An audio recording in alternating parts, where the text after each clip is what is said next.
Hello, everyone. Welcome to AdminDays Global, network of know-how and knowledge exchange for IT professionals. I'm Karina Kotsev, and I will have this pleasure just to be your host for the next 3 days of this event. I need to tell you that this event is truly global. We managed to gather 4,500 signups for 45 different countries all around the world. I think that it's massive success, and it's all thanks to you. Well, what we have prepared for you for this event is like 3 days filled with inspiring bundle of knowledge. There will be engaging lectures, technical workshops, and thought-provoking Q&A sessions.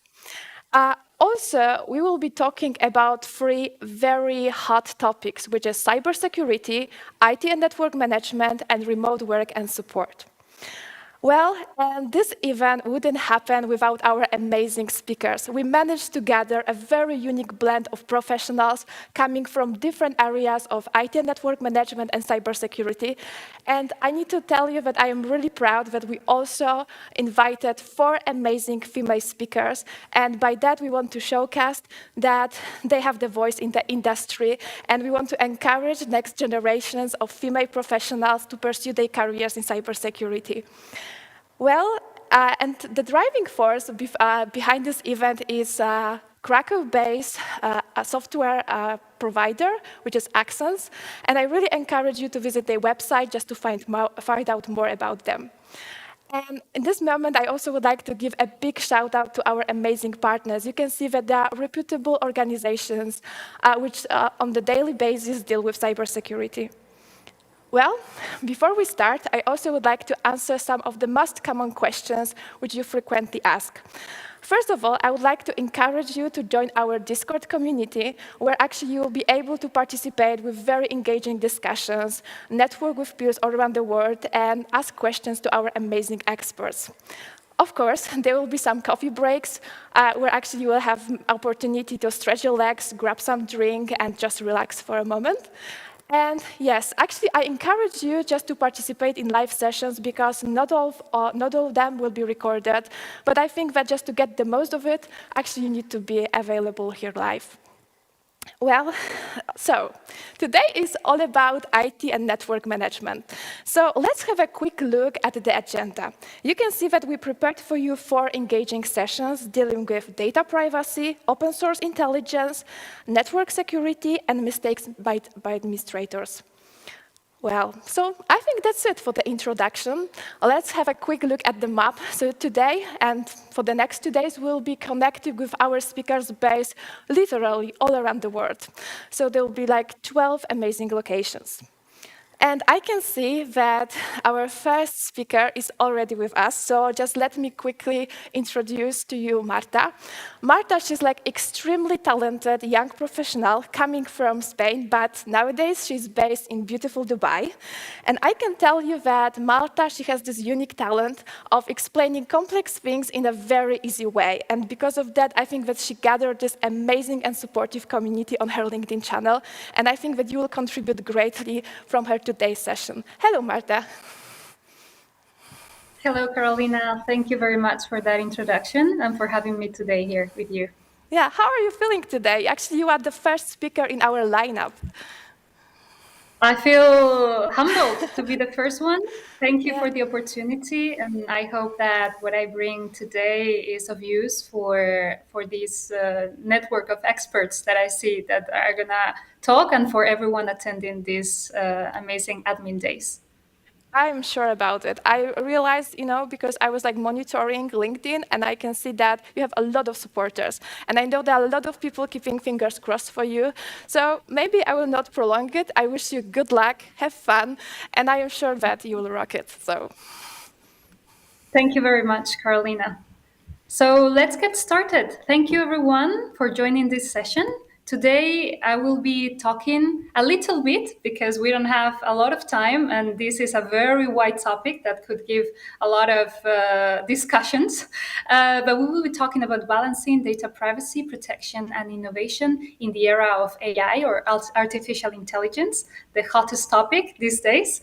And for that, I put here the agenda so you know what will be the discussions or what will be the topics that we'll be discussing. I'm keeping the introduction of myself for the very end, because I'm sure you joined this session because of the topic, not because of me. And this way we can dig into the topic directly and leave the introduction, even though Carolina just did a very, very nice introduction of me, for the very end.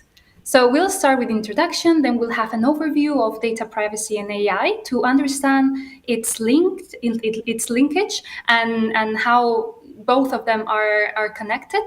Then we'll talk a little bit about ethical considerations when it comes to AI and data privacy and protection, and whether it's possible to balance innovation and data protection moving forward in the years coming. So for this, I would like to start with an imagination exercise from you. I'll do it with you. So we need to go fast forward to 2040. And in 2040, the world has changed dramatically thanks to the rapid advancement of AI. Imagine a world where you wake up to your AI-powered personal assistant who not only manages your schedule, but also cooks breakfast for you using a state-of-the-art kitchen robot. Then, as you step out of your smart home, your self-driving car is already waiting for you to take you to work. At work, you no longer have to worry about tedious tasks such as data entry or analysis, because your AI colleague does it for you. You simply provide the inputs and AI colleague handles the rest, enabling you to focus more in creative related or strategic type of work. So we would end up probably being all artists or of some sort. In the healthcare sector, for instance, AI has revolutionized the way doctors diagnose and treat patients. AI-powered medical devices have some are essentially part of healthcare, providing real-time monitoring of vital signs and alerting doctors to potential health problems before they become critical, right? We have other examples, like schools have become ChatGPT academies, for instance. That's something that may happen, right? And maybe not even in 2040, maybe even earlier. But what would happen in the risks landscape of 2040, looking at the world? In 2040, the risks associated with AI would be even more significant, given the widespread adoption and integration of AI into every aspect of society. For example, AI could be used to automate decision-making in critical areas such as healthcare, finance, and law enforcement, leading to unintended consequences if the algorithms are not well designed or if they perpetuate bias and discrimination. AI could be used to create autonomous weapons and other dangerous technologies that could pose a threat to national security and human life as well. There's also the risk of large-scale cyber attacks, and these are the ones that matter to us, right? Or to me, as I come from cybersecurity, right? This is a very hot topic as well, which could be carried out by sophisticated AI-powered systems that are difficult to detect and defend against. As AI systems become more advanced, there's a risk of them surpassing human intelligence and becoming uncontrollable, leading to a potential existential threat to humanity. And this sounds like a science fiction movie, but why not 2040, right? We're seeing so many things already in 2023 happening that why not? So it's important to recognize these risks and work proactively to develop AI systems that prioritize safety, ethics, and human well-being. This involves ensuring that the AI systems are designed with transparency and accountability in mind, implementing appropriate regulations and standards, and investing in research and development to address these challenges. And I want to highlight the part of regulations and standards, because we will go back to that in a moment, as this might be the key to making work data privacy and protection and innovation driven by AI in this case. So I wanted to provide you with some almost real-time data. This is from January 2023. This is the number of companies by sector that use OpenAI in their business processes worldwide for now. And I put for now because this is from January and we're already in end of April. There's many other tools that have come out during these months, including AutoGPT, among others. And I'm sure there are many, many more companies using OpenAI and its derivatives in their business processes worldwide. So this is just an indicative figure that I wanted to show, just for you to gather a bit of what's happening, right? And what we see here is that most of these companies back in January were technology-related companies, education, which makes sense as well, then business services, manufacturing, finance, and then all the rest. So this is an interesting starting point. Let's see where this leads us. So before digging into data privacy protection, let's start from the beginning, right? So what is AI or artificial intelligence? Well, AI refers to the development of computer systems that can perform tasks that typically require human intelligence, such as visual perception, speech recognition, decision making, and natural language processing.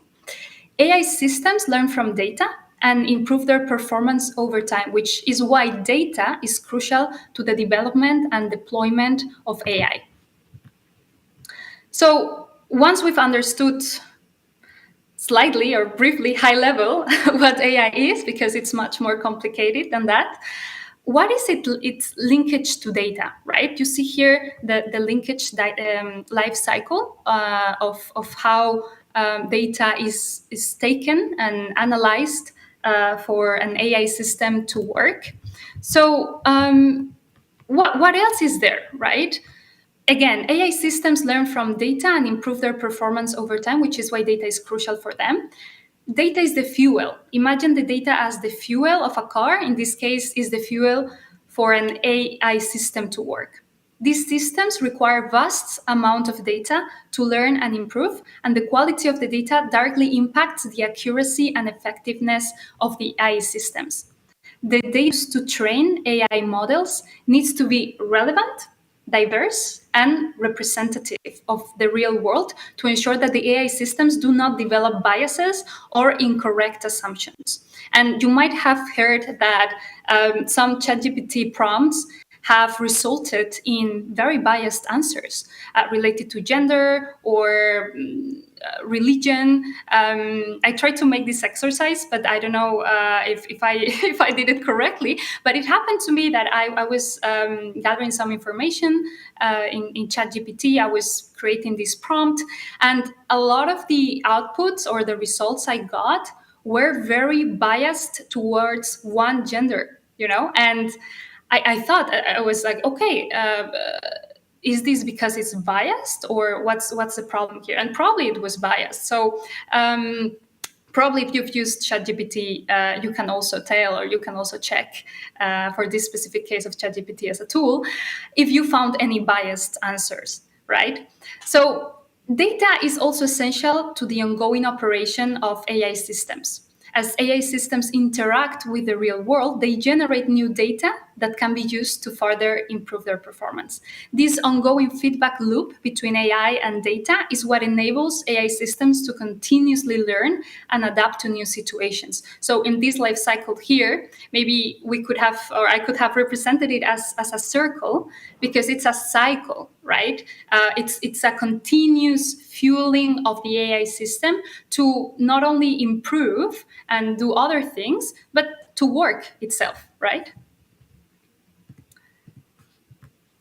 So some of the applications of AI to real life include these ones that I put here, but it's not limited to this. So for the healthcare industry, for instance, AI could help for assisting doctors in understanding what's the problem, right, with a patient.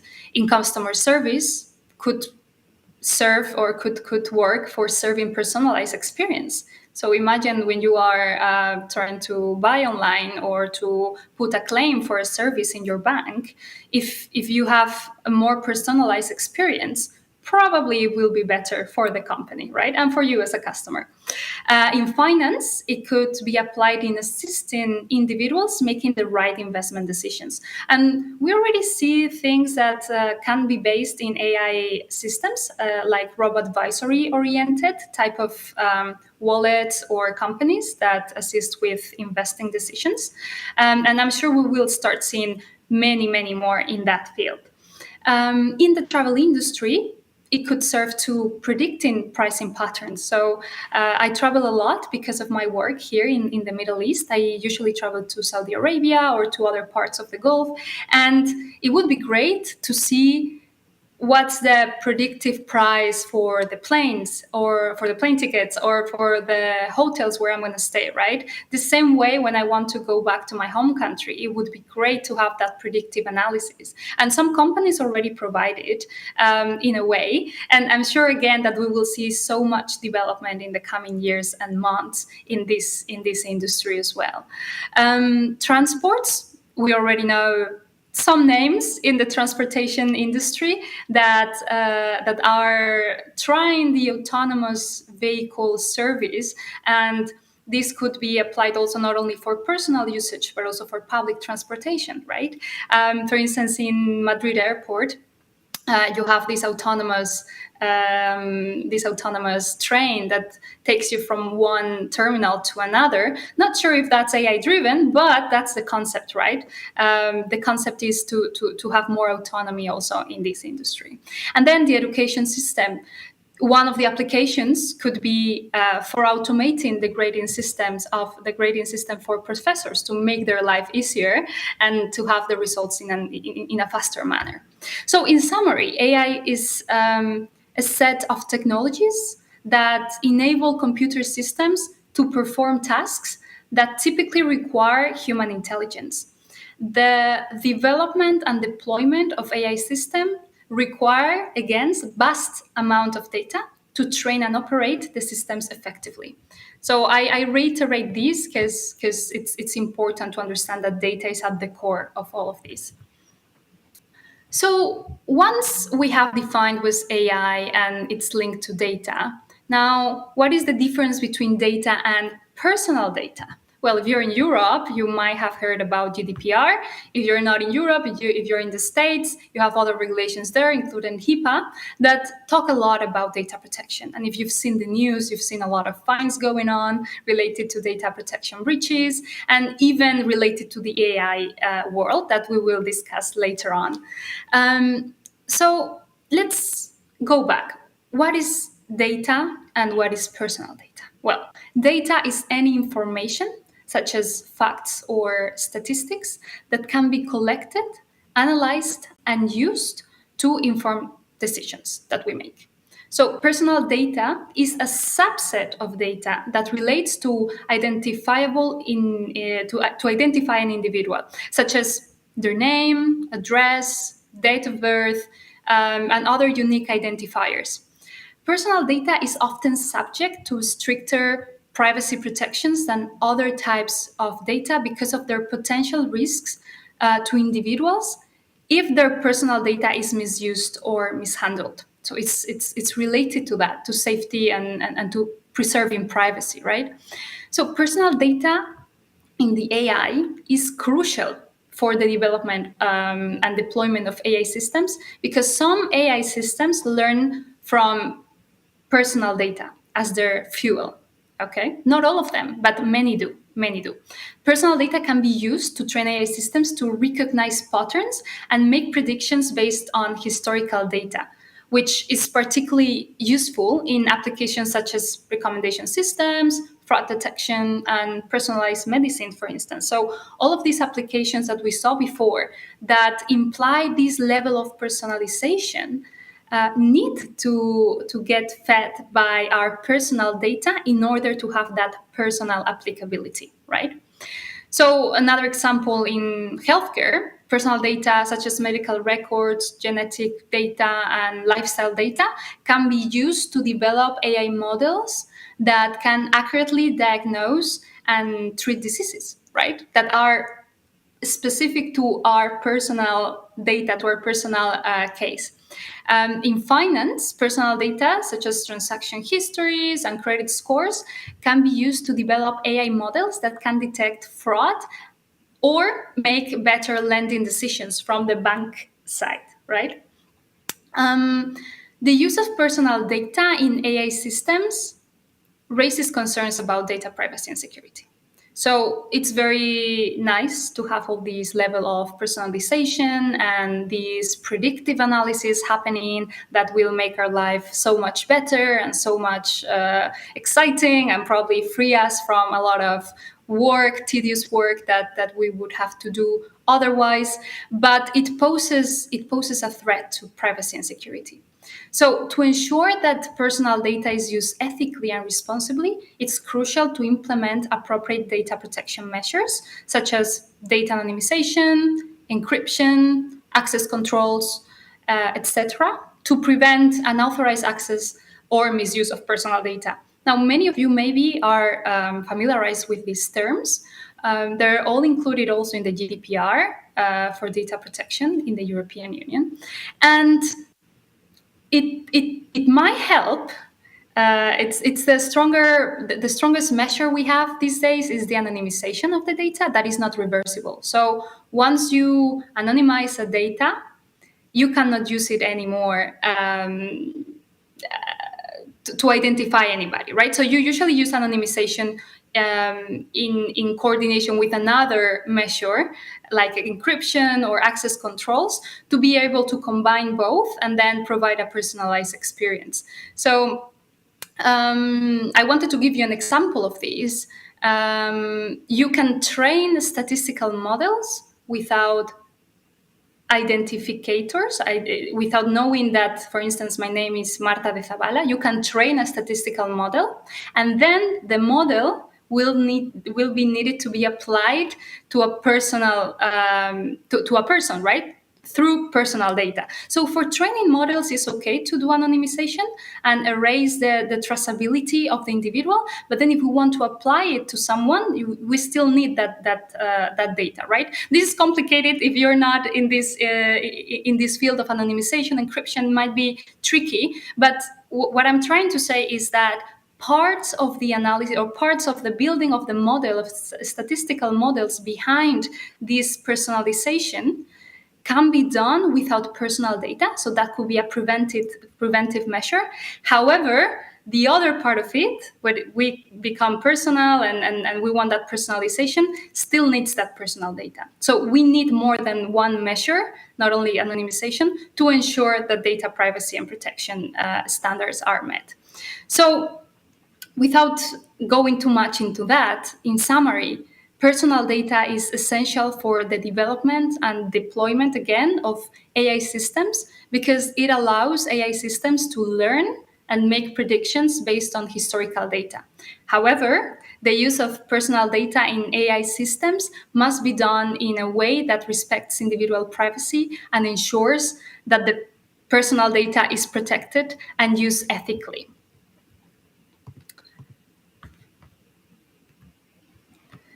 And here I always want to share with the public and with the people I talk about this. I talk about about this statement or this point that I believe is very critical. Data privacy is a human right. Right, and I don't know if many of you knew this, but it is a human right. The right to privacy is included in international human rights law, including the Universal Declaration of Human Rights. So let's not forget it. Data privacy is the right to control how personal information is collected, used, and shared. And this includes information about our identity, behavior, preferences, beliefs, relationships, you name it.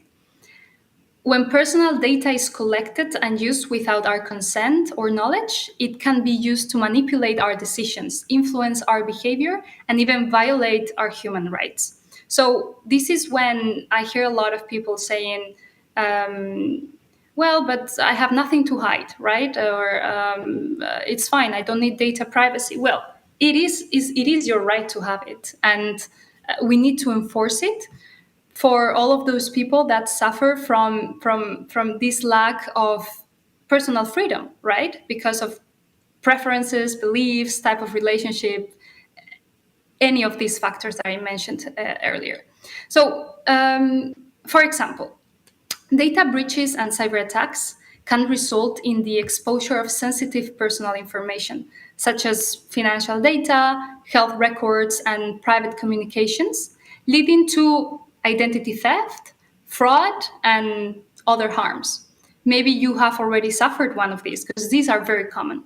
Additionally, the use of data by governments of corporations to monitor individuals without their consent or knowledge can infringe on the right to privacy and freedom of expression, as I was stating earlier. Data privacy is also important because it enables individuals to exercise their autonomy and make informed decisions about their lives. When individuals have control over their personal information, they can decide what information to share with whom and for what purposes. This is essential for protecting individual dignity and ensuring that individuals can live their lives without undue interference or this feeling of constant surveillance, right? So, in summary, data privacy is a human right because it's essential for protecting our fundamental rights to privacy, freedom of expression, and autonomy, basically. The collection, use, and sharing of personal information must be done in a way that respects individual privacy and ensures that individuals have control over their personal information. So let's not forget about this human right that we have. Then from the human right, I want to jump into ethical considerations that companies could look at these days of this AI explosion of tools in order to try to ensure that they are complying with data privacy and protection of clients, employees, etc., right? So the first ethical consideration I wanted to include here, this is not non-exhaustive, but I think this is a good summary. It's informed consent. Individuals should be informed about how their personal data will be collected, used, and shared, and they should have the right to control their data. This means that companies and organizations should provide clear and transparent information about data collection and use practices, and individuals should have the right to opt out of data collection and delete their data. Here, if you've worked again with the GDPR in the European Union, they reinforce this. This is mandatory to comply with the data protection and privacy measures. So, a good approach, if you're not subject or you don't fall under the GDPR in the European Union, could be taking this framework and actually implement, considering that it's a conservative approach, is the most conservative approach to date in terms of data protection, to enforce that compliance with data protection and privacy in your company. The second one, fairness, is related to fairness and bias. AI systems are only as good as the data they're trained on, and biased or incomplete data can result in a biased AI systems, as I was stating at the beginning. Ethical considerations related to fairness and bias require that AI systems are developed and trained on diverse and representative datasets to prevent bias and ensure fairness. And this is related to the example I told you about my prompt to ChatGPT and the result that I found very gender biased, right, in a specific topic.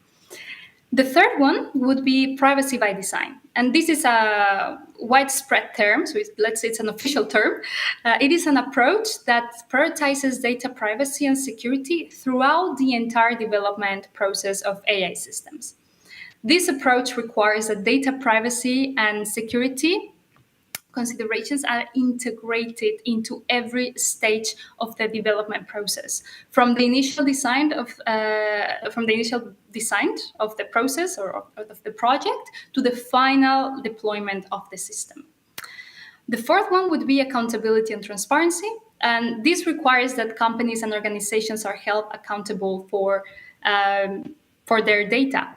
and their data practice, so that for the data that they have and how they use it, so their data practices, and that they are transparent about how data is collected, used, and shared. This includes, for instance, providing individuals with access to their personal data and allowing them to correct or delete their data. So going back to the first point. And then social responsibility. Ethical considerations related to social responsibility require that companies and organizations consider the broader social implications of their AI systems.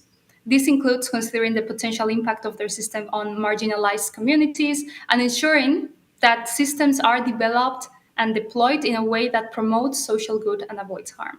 So, in a way, if they comply with all the above, they would comply with this one as well. So, to summarize these ethical considerations related to data privacy and AI, so mixing both, require that the companies and organizations prioritize all of these. This at least, as I said, is non-exhaustive, so this at least. And by prioritizing these considerations, we can ensure that AI systems are developed and deployed in a way that respects individual privacy, promotes fairness, and benefits society as a whole.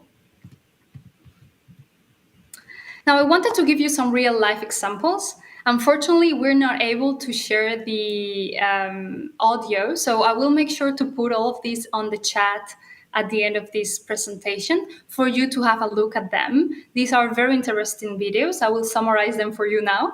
The first one, related to voice cloning, is a news that came up last week, if I'm not wrong, from Arizona News. And it was quite disturbing because it was one application that can go wrong with AI and is related to criminal activities, right?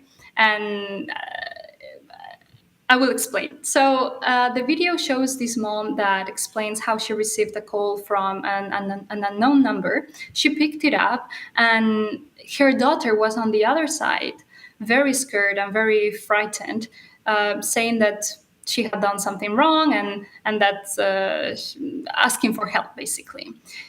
The mom understood that it was her daughter on the other side of the line because her voice was the one of her daughter, right? And the way she was crying, it was the same way as her daughter would cry.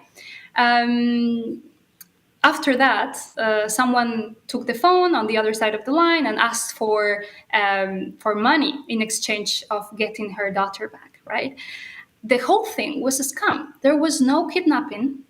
Her daughter was in a ski trip, so the criminals had taken the time to make sure that her daughter was not anywhere around her, and then used an AI system for voice cloning, which nowadays this can be very powerful, and they just need 3 seconds of your voice to then clone it and make it sound as it's you, right?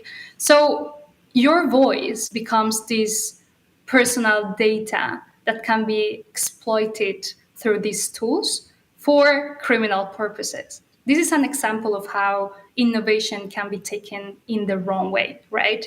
On the other side, the benefits for these could be the optimization of video generating, right? And a company can use the same tool for creating videos and optimize the amount of time they invest in creating videos just by having a voiceover that sounds exactly like the person that is supposed to present, right? But we always have the both sides of the same coin with innovation and with all these security threats that are around it, right? So I like to say that AI per se is not a bad thing.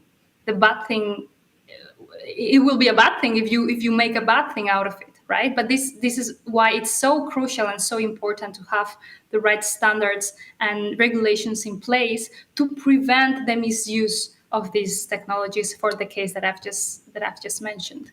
The second real life example I wanted to show you, it's a very famous video. Maybe you've seen it on Instagram or LinkedIn or TikTok, whatever platform you use.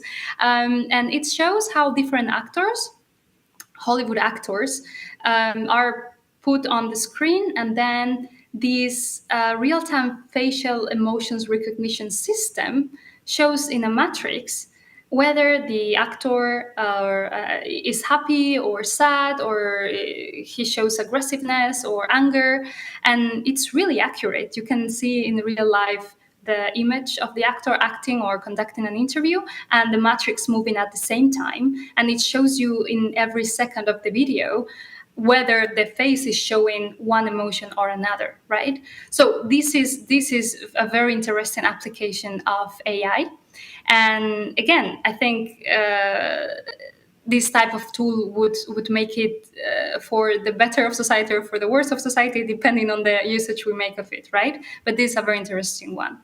Then the third one, that it says second, but it's the third one. It's Adobe Firefly. This I haven't tried yet, but I saw the release video where it shows how you can indicate by providing literally text indications to the program how you want the video to be created. So it creates a lot of different effects and even the video itself through your indications. So this is going to be a huge time-saving tool for digital content creators. I cannot wait to try it. But again, it's another real-life example of how AI systems are progressing with society and making society progress and move forward. I also wanted to show you how is the world responding to this AI boom, right? You've probably heard the most sounded one, which was that Italy banned ChatGPT, right? Now the Garante, which is the watchdog in Italy, cited specific violations from OpenAI, specifically this company, as they did not properly inform users that they collected personal data. So this is very much related to the GDPR and how the European Union handles data privacy and protection. And I will make sure I will include this link as well for you to read the whole article. So they banned it from Italy, and now it could return to Italy if OpenAI complies with data protection rules. So they want to be very strict with OpenAI in this case, and for them to disclose transparently the usage they do of data privacy and protection, and to disclose it to the clients as well. So this is an example of what we were commenting earlier. Another new that I wanted to show here is the European Union's amendments to advance AI, right? Always looking at the European Union probably as the most conservative area or power in the world that is in terms of data protection and regulation. There has been talks and aims to give regulators all across Europe new powers to govern the development of technologies like those behind ChatGPT. So OpenAI company, its tool is ChatGPT, and any other related to those. Another one is in the UK in this case. The UK has set security and transparency goals for AI. I will also share this with you. And this is just another example of how countries are approaching this. So they want to create this framework to approach everything related to artificial intelligence and base it in 5 principles in this case, including safety, transparency, and fairness, which were also terms that we discussed earlier. So the million-dollar question, is it possible then to balance innovation and data protection? Because we might find ourselves having to decide at a certain point, right? And I'm pro-innovation, but this data protection needs to be met, right? So the plain answer is yes, it is possible.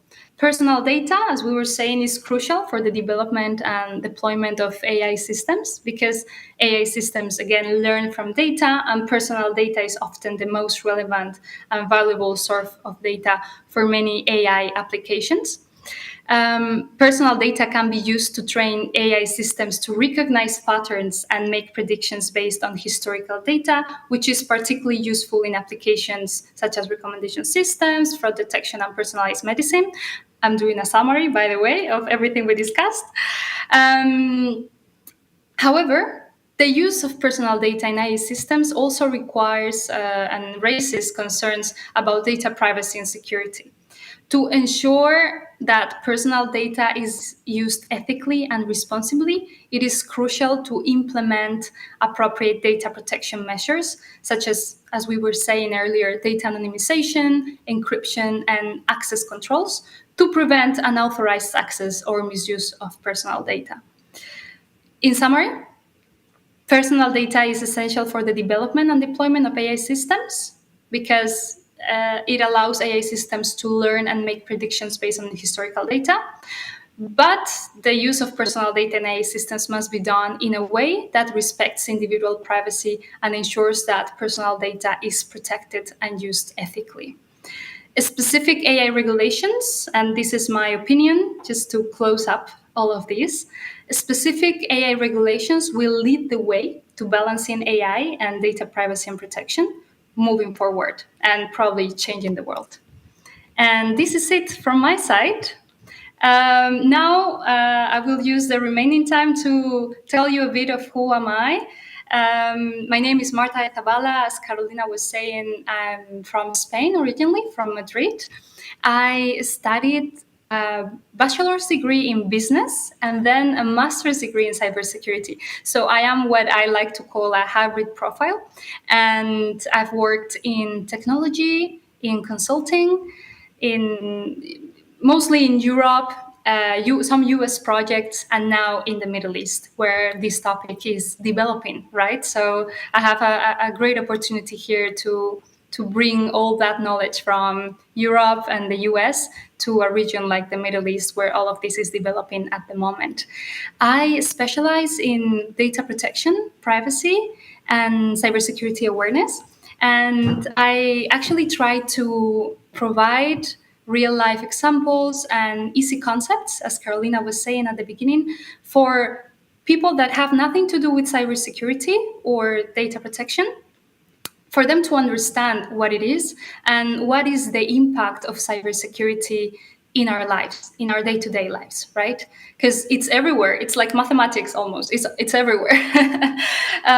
But this is me. Thank you very much for attending or being here today and for listening to this session. And I will be very happy to connect on LinkedIn and stay in touch. Thank you very much. Thank you so much, Marta. I hope that you will stay with us for a little while because really we are all impressed with your presentation. It was amazing. Also, there are some questions for you on our Discord channel. So I hope that maybe you can stay with us a little bit longer and I will forward these questions to you because actually I can see that your presentation evoked a lot of discussions. So yeah, I really hope that you can stay with us. And also I need to tell you that you received a lot of compliments from our production studio because you are really perfectly matching our branding colors. So probably it was like a pure coincidence, but you look beautiful today. And you are not only very talented, but really it was like inspiring conversation with you. So thank you so much for joining us today. Thank you, Carolina. I'll be happy to stay and see the questions. Let's see if I can answer them. I'm sure you will.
back after the break. I really hope that you enjoyed the first presentation of today's.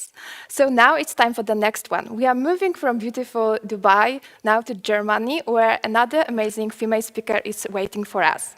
Let me just briefly introduce her. Christina actually just combines this unique blend, I think, of psychology and social engineering skills. In her case, we can tell that this passion for cybersecurity literally runs in the family. So please help me in welcoming Christina. Hello, Christina. Hello, Carolina. Nice to see you today. Welcome, everybody that is joining our session today. It's great to have you, actually.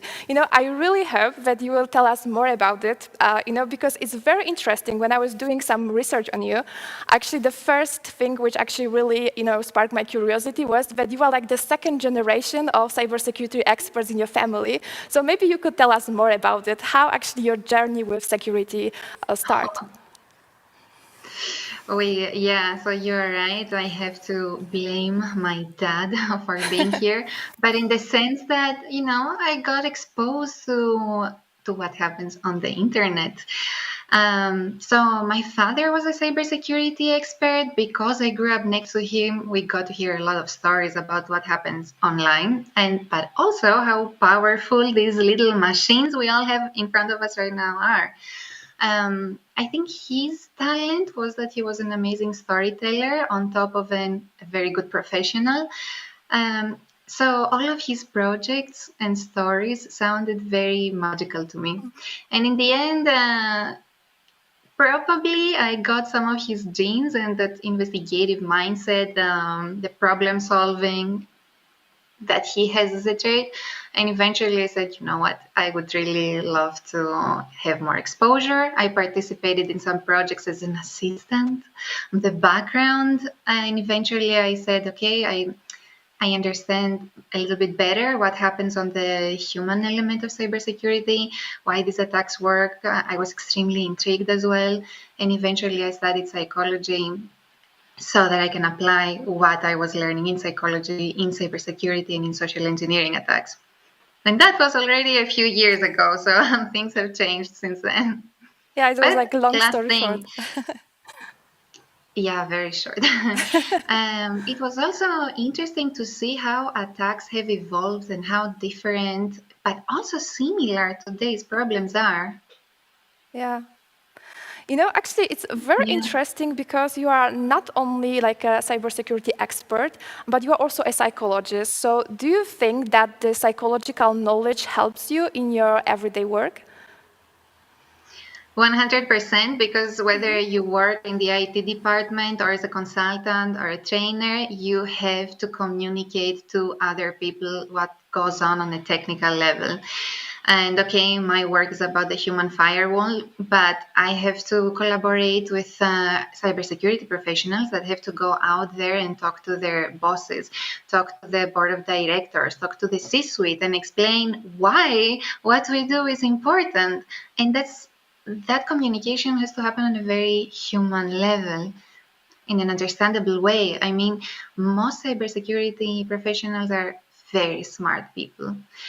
But the thing is, you can get trapped in your own intelligence and use terminology that others don't understand and intimidate them. So there is always this soft skill that needs to be in place in order to show to your higher ups that what you do is important, that you need the budget and support for it. Yeah, definitely. Actually, before you start your presentation today, I need to reveal one thing, because to be honest, once we announced that you will be on our lineup of speakers, I got so many messages congratulating us Oh that you no, are like an amazing storyteller and that you really stand out from the crowd. So actually, it was like a pure really? pleasure just to interact with those people. And of course, I would like to greet all of them, because it was like amazing to have feedback from you and just to be sure that we are going into the right direction. So really, it was great. So My yeah, so I God, know that you have a lot of thank supporters, you. and I know there are also a lot of people just waiting for your presentation. So maybe let's cut to the chase. I only want to tell you that Christina will be active today on our Discord channel. So I would like to encourage you to ask her questions, and I think that she will answer all of them with pleasure. So yeah, let's get started. You're absolutely right. I will answer with pleasure. We only have an hour and a half today, but this is a very big topic. So yeah, please bear in mind that if something comes up later during the presentation or later today, I will be keeping an eye out and I will try to answer as much as possible because I believe it's a big topic. It is Okay, indeed. should I start? Yes, of course. So good luck. Thank you. And thank you for the support. I hope I live up to those high standards. So today's presentation is about conducting vulnerability assessments through open source intelligence. Now, when we talk about vulnerability assessments, we talk about uncovering weaknesses that are available on the clear web, online for anybody to see. But really, vulnerability assessments are not just about uncovering weaknesses. There is a bit more going into it. For example, we are going to look into what your organization's digital breadcrumbs that expose vulnerabilities are, what information cyber attackers and specifically social engineers seek to collect to facilitate their attacks, but also how can us as people that work in the IT or security industry, how can we identify and manage them before it is too late, before somebody else does and uses them maliciously against us. This will go and we will discuss how to find confidential documents that ended up on the clear web somehow, how physical security vulnerabilities are exposed, but also more unsuspicious things like how the organization's structure and internal dynamics can be identified and also exploited. There is a lot an adversary can collect on your organization, but the point is that the things that they find make them start feeling and acting like an insider, which can be a big problem in social engineering. And we have to disrupt that problem. Main topics that we are going to look into today. In these vulnerability assessments, we will try to tackle social engineering attacks. So we will look into the kill chain so that we can disrupt it. The important parts of the modus operandi, some cases to see what kind of social engineering attacks we have to deal with today. And then we enter a very practical part, which I hope I hope you can readily use and practice for your own organizations in the end of the day. So we will look into open source intelligence tips and techniques that all of you should be able to use by the end of this session to do a quick scout and see if there is information about you online that you would rather not have there. And last, we don't want to send anybody home at the end of this day feeling desperate. So we will talk about the defense. We'll bring everything together and talk about how you could minimize or manage and eliminate these attack verticals. A couple of words about me. Carolina already made a short introduction, which made me blush. I have a background in psychology and I'm a social engineer. I have been working for the past 7 years as a full-time trainer and consultant for GmbH on the human element of cybersecurity, insider threats, cybersecurity culture, social engineer, and other topics. But I am also practicing what I am preaching today in the sense that I'm the lead investigator when it comes to corporate and high-value vulnerability assessments. Today, we will focus more on the corporate and social engineering vulnerability assessments. Last, I was a very happy and proud executive board member of the OSINT Curious project for the past 2 years. But now a couple of things about you. I already see the comments. I see that you guys participate. Papa Nadim, I see you have a question already. That was like soon, but that was also my point. Feel free to use the Discord and feel free to use the chat function during the training, after the training. This presentation was made for you. I will be keeping an eye on the chat and I will try to answer as much as I can during the presentation and after the presentation, depending on what time allows us. But yeah. Please feel free to use it. I'm not just talking so that I can hear. So they can hear it. This is for you. Now, why do we focus on social engineering? We know that vulnerability assessments have mainly been revolving around the technical and digital infrastructure of the company. But today, this is about social engineering. Well, it will come as no surprise to many of you that the European Union Agency for Cybersecurity published in their Threat Landscape report for yet another year that social engineering is one of the top 5 threats we face today. Last year, it was number 3, but if you read the report, and actually I suggest you read it, it is a very interesting and insightful report. They mentioned that although social engineering threats come third in this document, in fact, they are a bit more prevalent in the sense that ransomware and malware attacks, which come in the first 2 places when it comes to the threats identified, ransomware and malware were also enabled to some degree by some sort of social engineering attack that happened either in the beginning or during the attack. So yes, it's just very prevalent on the top 3 threats we have to face today and that we have to deal with. What is social engineering? According to ENISA again, it refers to all the techniques aimed at talking or convincing or manipulating a target into revealing specific information, usually confidential, usually sensitive, or performing a specific action for illegitimate reasons. Why? Why do they go for it? Why is it at the top 5 of cyber threats for years now? Simply because for cyber criminals, it is easier. It is practical, usually low cost, low risk, but also very high reward approach. But it is also logical. While cybersecurity technology has been advancing, human psychology has remained the same. The stimulus response effect when it comes to human triggers, psychological exploitation, is consistent, and exploiting these vulnerabilities is also consistently successful. However, for the attackers, there are also a few things that interplay. Yes, it is an easier type of attack. It enables a lot of steps that would have to be solved technically, but it doesn't only take good social skills. So it depends on the attacker's capability, technical skills, but also social skills. It depends on the victim's lack of awareness. Does the person they target know how to recognize an attack? Do they know what kind of attacks they should watch out for? Or are they completely unaware of how a social engineering attack could look like and do not know how to identify it? They don't know the boundaries. It's really difficult to defend against what we don't know what we don't know of.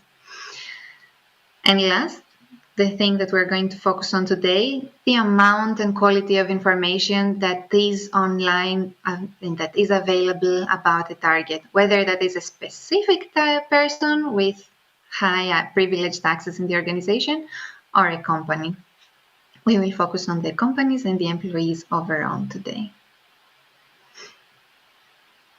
And open source intelligence, the information, how do they gather information? Most of it comes from the clear web.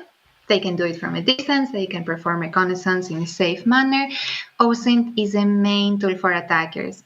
It helps them uncover information that they use as actionable vulnerabilities later on, and they are all hidden in plain sight. Now, sometimes this information is unsuspicious. It's really nothing that would raise a red flag if somebody looked into it, but for an attacker, it's used and exploited. Or it is actually confidential information that shouldn't be out there and can be removed. And we will see both cases. You can already see that one of the categories will be a headache, but what can we do? What can we do? We know that criminals gather valuable digital breadcrumbs about our organizations. What are these breadcrumbs? How do they use them? What are the digital trails that they follow? How do they thread them into their attacks? And what can we do about it? We can, to a degree, we can be proactive in identifying information that puts us and our organization at risk and remove it. but sometimes we cannot remove it, so we will have to manage it. But the second point is, at some point, our people will have to have a certain level of awareness to recognize an attack. I think it should be relieving for all of us to know that not the entire cybersecurity depends on us and us alone as cyber or IT professionals, but that it is a shared responsibility. People that have access to systems, assets, or information are also responsible for their protection. Basically, you cannot, as a cybersecurity professional that has put all the necessary systems in place to prohibit unauthorized disclosure, you cannot help the situation if an employee goes out there and starts disclosing company strategies, contracts, prices that you're using, internal policies. You cannot do anything to guard people's mouths when they don't know that they should keep it closed for certain areas and certain parts of the company processes. So, and also the other thing is that we tend to under-invest in the human firewall, in the knowledge of people. So are they in the end fit and proper to handle this responsibility? Some are not. We can do better. Do they have the awareness and skill necessary to meet the expectation that they have to protect certain information and certain assets and technologies they handle? We can do better. We can really do better. But us, as professionals that still have to protect the infrastructure, we can start by raising the bar for attackers and making their life harder when it comes to collecting information on our organizations, so that they won't be able to execute an attack as easily as they would if we didn't pay attention to the things we'll talk today. I see some questions, but they are very long, so I will tackle the really long questions later, because I don't want to break the flow of the presentation. Also, I don't know if they are directly for me, so we'll see. I will be keeping an eye out, though. I'm glad that you are all participating. And we will start from social engineering. How do the attacks look? How does the kill chain look like? And eventually later on, how can we disrupt that kill chain? There are two main types of attacks that we have been tasked to handle. One of them, in broad terms, are the short-term social engineering attacks, the ones that are hit and run. They don't last long. It's a quick effort to gain access and to compromise an individual. And then there are the long-term attacks, the ones that might take months or even years of reconnaissance and cultivating the target up and all the way until exploitation. But let's start with the short-term social engineering attacks, because they are the ones that we have to face most often right now. They are the classic numbers game that you are probably familiar with, the phishing attacks that are generic. They are just being sent en masse to like hundreds or thousands of employees, and the attacker is just expecting one or two people to click on it so that we can call it a successful day and go for beers. Then we have the bit more targeted or spear phishing schemes or targeted social engineering phishing attacks, and they tend to involve and thread in some more intimate information about the organization. We will see an example in a bit. We have phishing attacks, the ones that are based on phone calls. And then we have other quick attacks for unauthorized access in physical spaces. And a quick example of that was somebody, a threat actor that wanted to steal laptops from a company I ended up working with.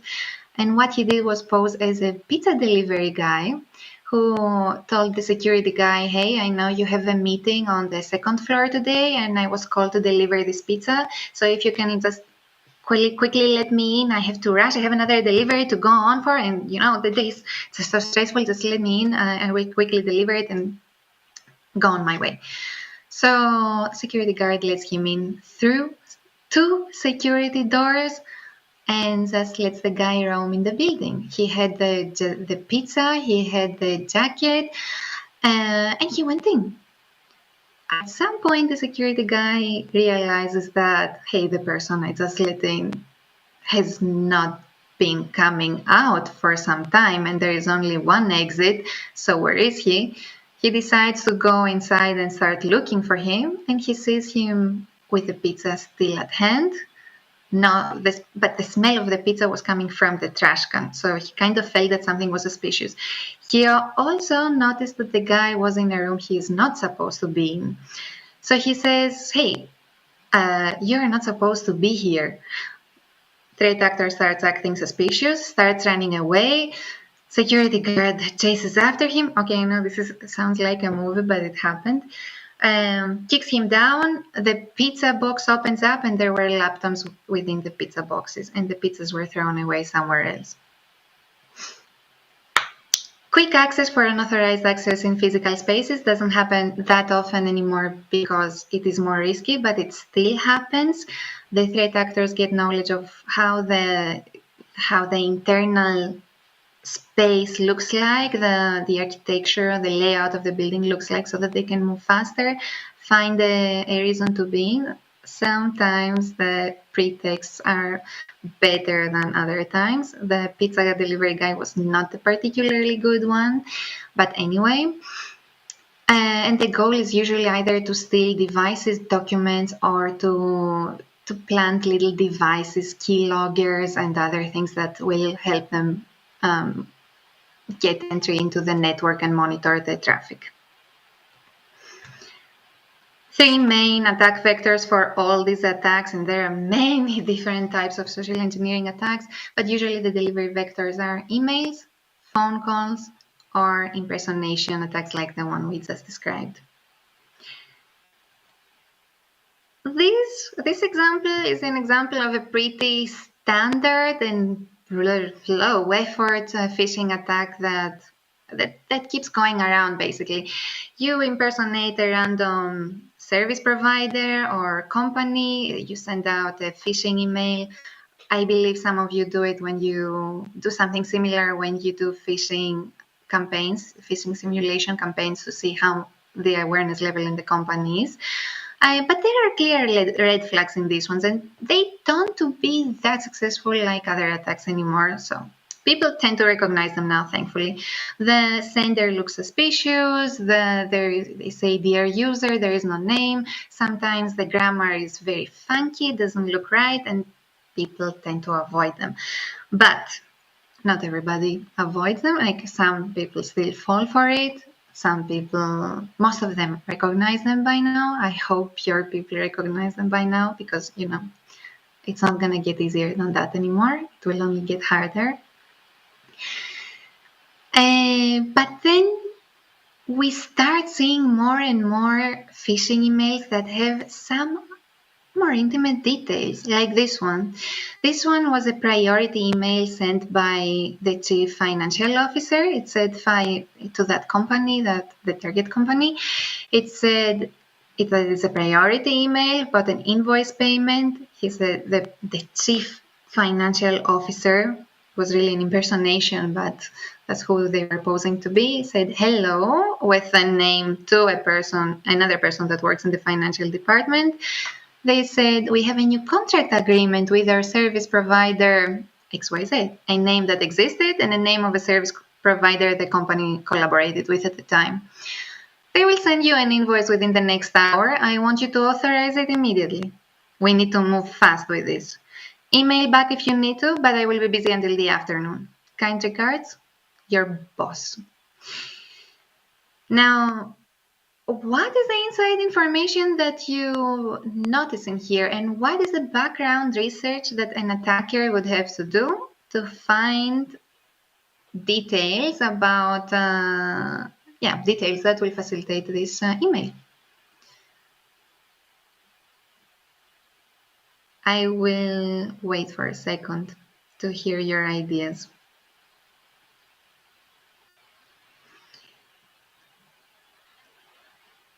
And I will just mention in the meantime that there are also a couple of psychological triggers as well, like using somebody with authority, the chief financial officer, using the typical time urgency. They will send you an invoice within the next hour that I want you to authorize immediately. We need to move fast, time pressure. And of course, the implied but nevertheless really clear hint that you can email back if you want to, but I will be busy, so don't.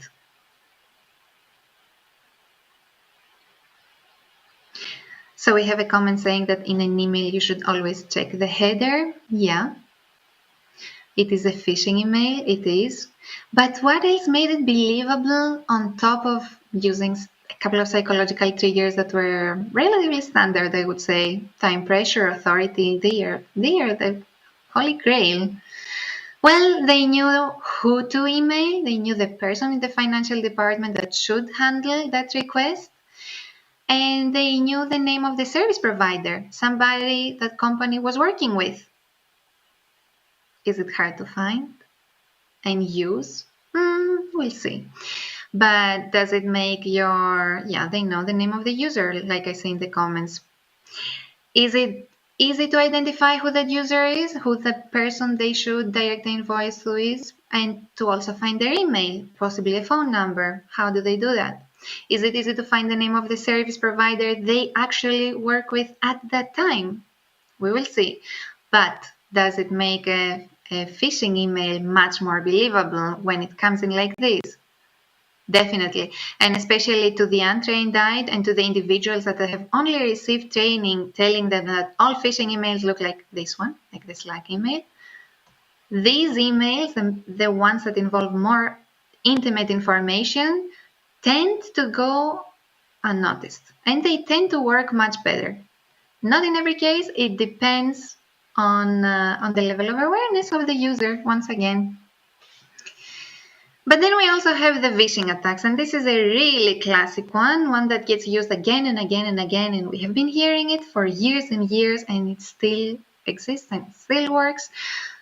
A cybercriminal calls you. They say, "Hi, I am Tom from your IT department. We are running some updates that are going to make your work so much easier, but I just need you to quickly verify if they work with your computer." And then they can go any route from there. Could you please make sure that you give me your credentials so that I can quickly run the updates? Or do you see this new tool on your machine? Oh, you don't see it? Let me help you. I will send you a link. Please download this. I will walk you through the process and blah, blah, blah. This will help your productivity. They go any route from it, but they still need to know a couple of details to be more believable, like, is the IT support handled in person or is it being outsourced?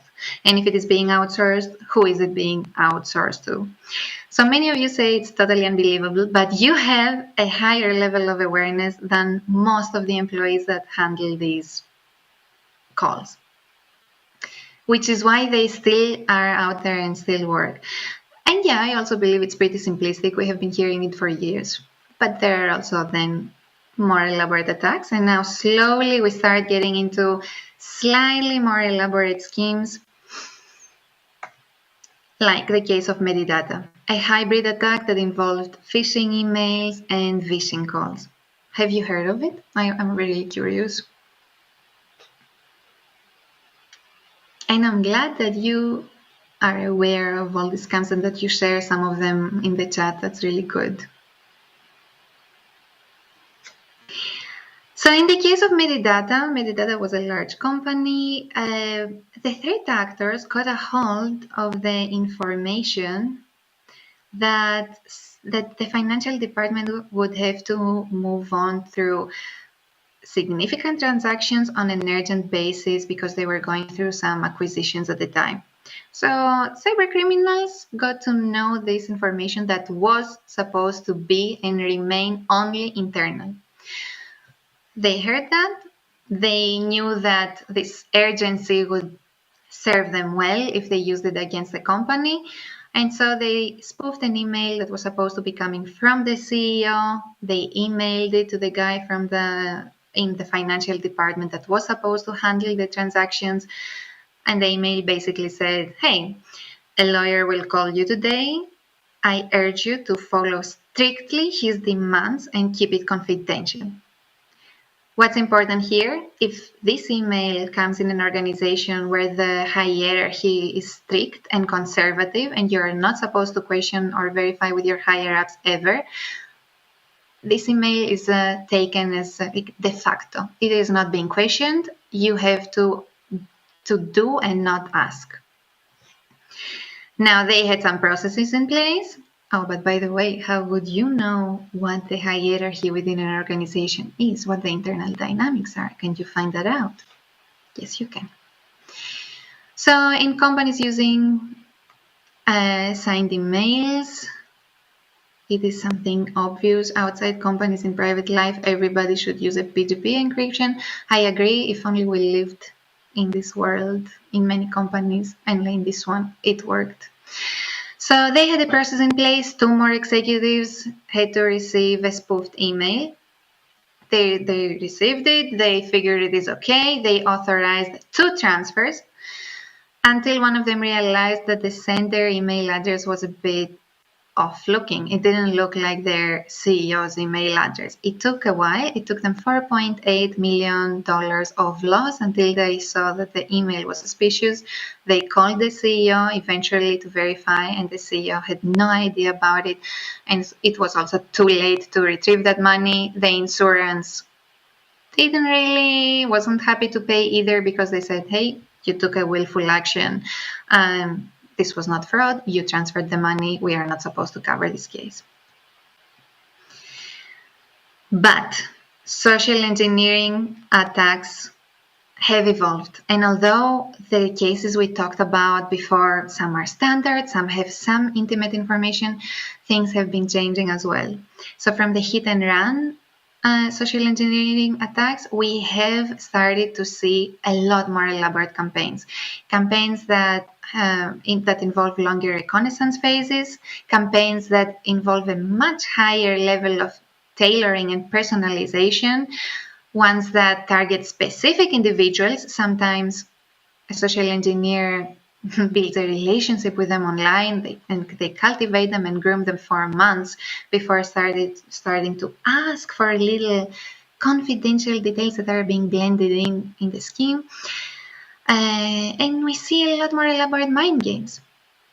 Also, we live in a technical world. We live in the world that will support deep fakes very soon. We have seen examples of these. They become better by the year.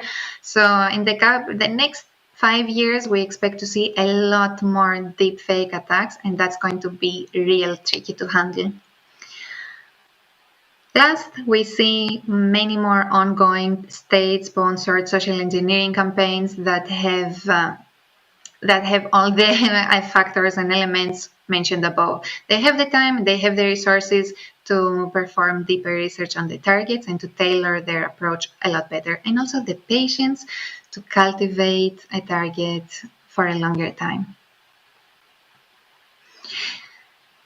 Now, what is the overall kill chain? In all the cases we saw above, whether this is a short-term attack, a longer-term attack, they tend to follow certain steps that are the same again and again. Sometimes they take more time, sometimes they take less time, but still these steps have to be followed. There are 2 phases, the phase of planning and preparation, and then the phase of execution. When it comes to planning and preparation, they take their time to gather information on their targets. This is the reconnaissance they perform, anything and everything they can collect on an individual or a company. If it is a company, they identify possible targets and victims, usually who are the most valuable, who are the ones that have privileged access to systems and technology or money or information. On the other hand, who are the most vulnerable, who are the people that have probably not received much training and don't know how to protect the information they do handle. And once they identify who they want to target, also that happens in terms of the companies. Which company is a lower hanging fruit? Which one is simple to target? Which one seems to have more exploitable information about them on the internet? We have a comment that they target admins as well. Hell, yes, this is a high-value target because they have privileged access. And once they identify who that person or company is, they pretext an approach that fits their goals. When it comes to the execution, it is necessary to approach and gain trust. Usually they gain trust because they have done a proper information gathering. They drive a desired behavior over months or over a few minutes, it depends. And once they achieve the desired outcome or goal, they disappear. The goal is an exfiltration that does not raise any suspicions. So we have the cases where a security breach happened and nobody knows where it started, how the initial compromise happened. These are usually attacks that involve some sort of social engineering. But like we said, the lifeblood of every attack is information. If you have good information, good quality information on a target, you can use your imagination, but whatever you do is just going to be so much more believable if you don't, in comparison to not having information on your target. So it's important, and they do perform reconnaissance on the targets. And for that, we enter the phase of open source intelligence for social engineering and vulnerability assessments. And I would like to ask you, how many of you do you know about open source intelligence, what it is, how it works, how familiar are you, so that I can know how deeply to explain the topic? Are you familiar with the term and what it does? I will look at the chat quickly. You can say yes or no, or somewhat.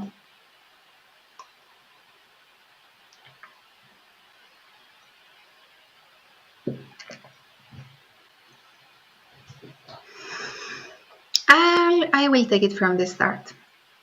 Open source intelligence, what is it? How does it work? How can you use it for your goals?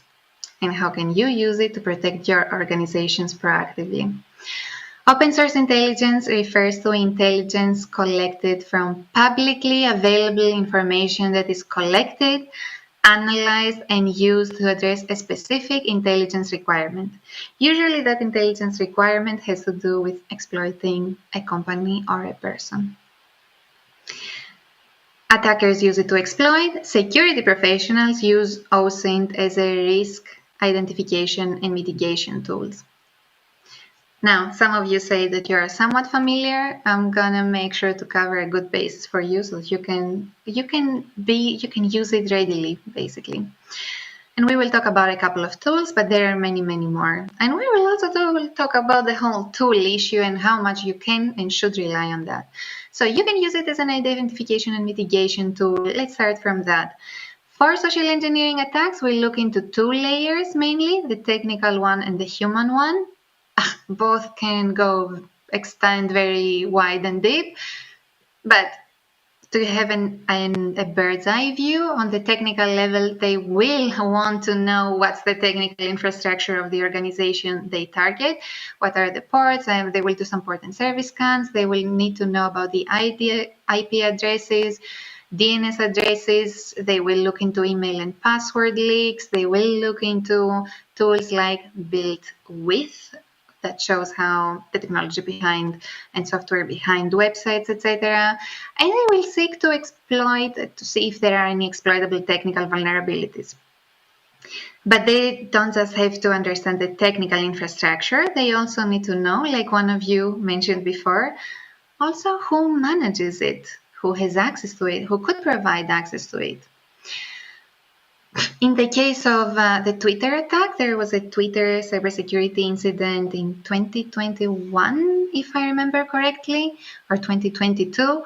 Their pretext was Tom from the IT department. It was a phishing call pretending to be coming from the IT department. It was really a cyber criminal, a threat actor, and he said, hey, we want to do password resets. They targeted people in customer service and the technical department, and through the pretext of, hey, we want to do a password reset, they asked for the people's credentials, which they got. Not everybody gave them. 2-3 people gave their credentials, and that was enough to enable the attack. And that's why admins are important. So they need to know who the people that have access are, who would make a good target, so they will look into the human perimeter, personnel specific information, also how to reach them, what is their email address or maybe a phone number or their name to begin with. They will tend, and when we do simulation attacks, we look into the organizational structure as well.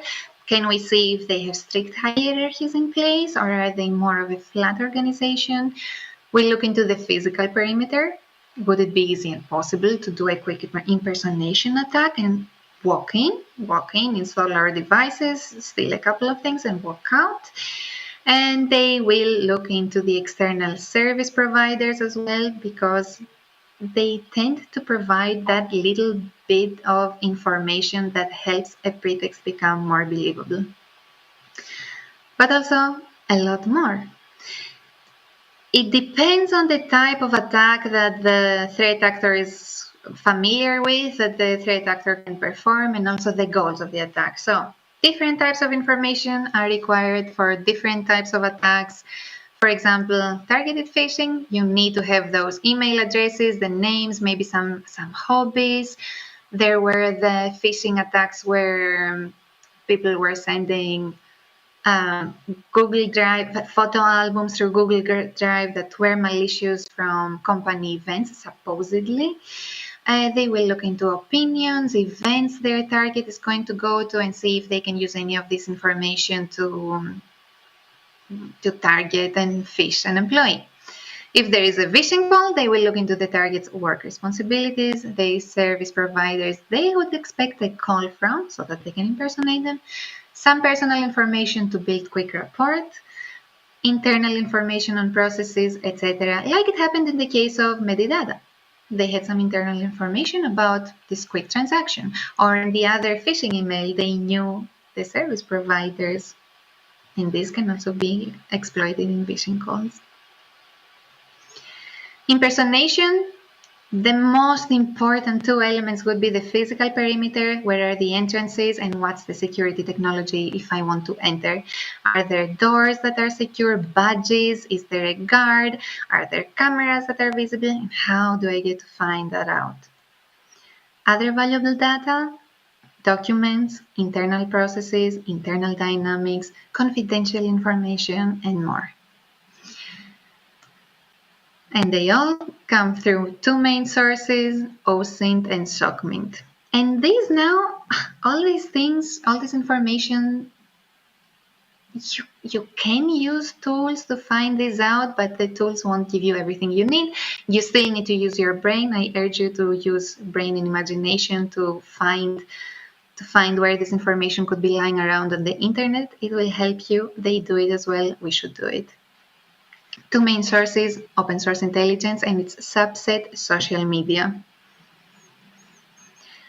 Where do we start from when we want to look? What are some typical techniques in open source intelligence that we can readily use? Unpaid tools or unpaid techniques, something that you wouldn't have to invest in right now, something you wouldn't need to ask permission for, but you can apply in your organization and do a quick check.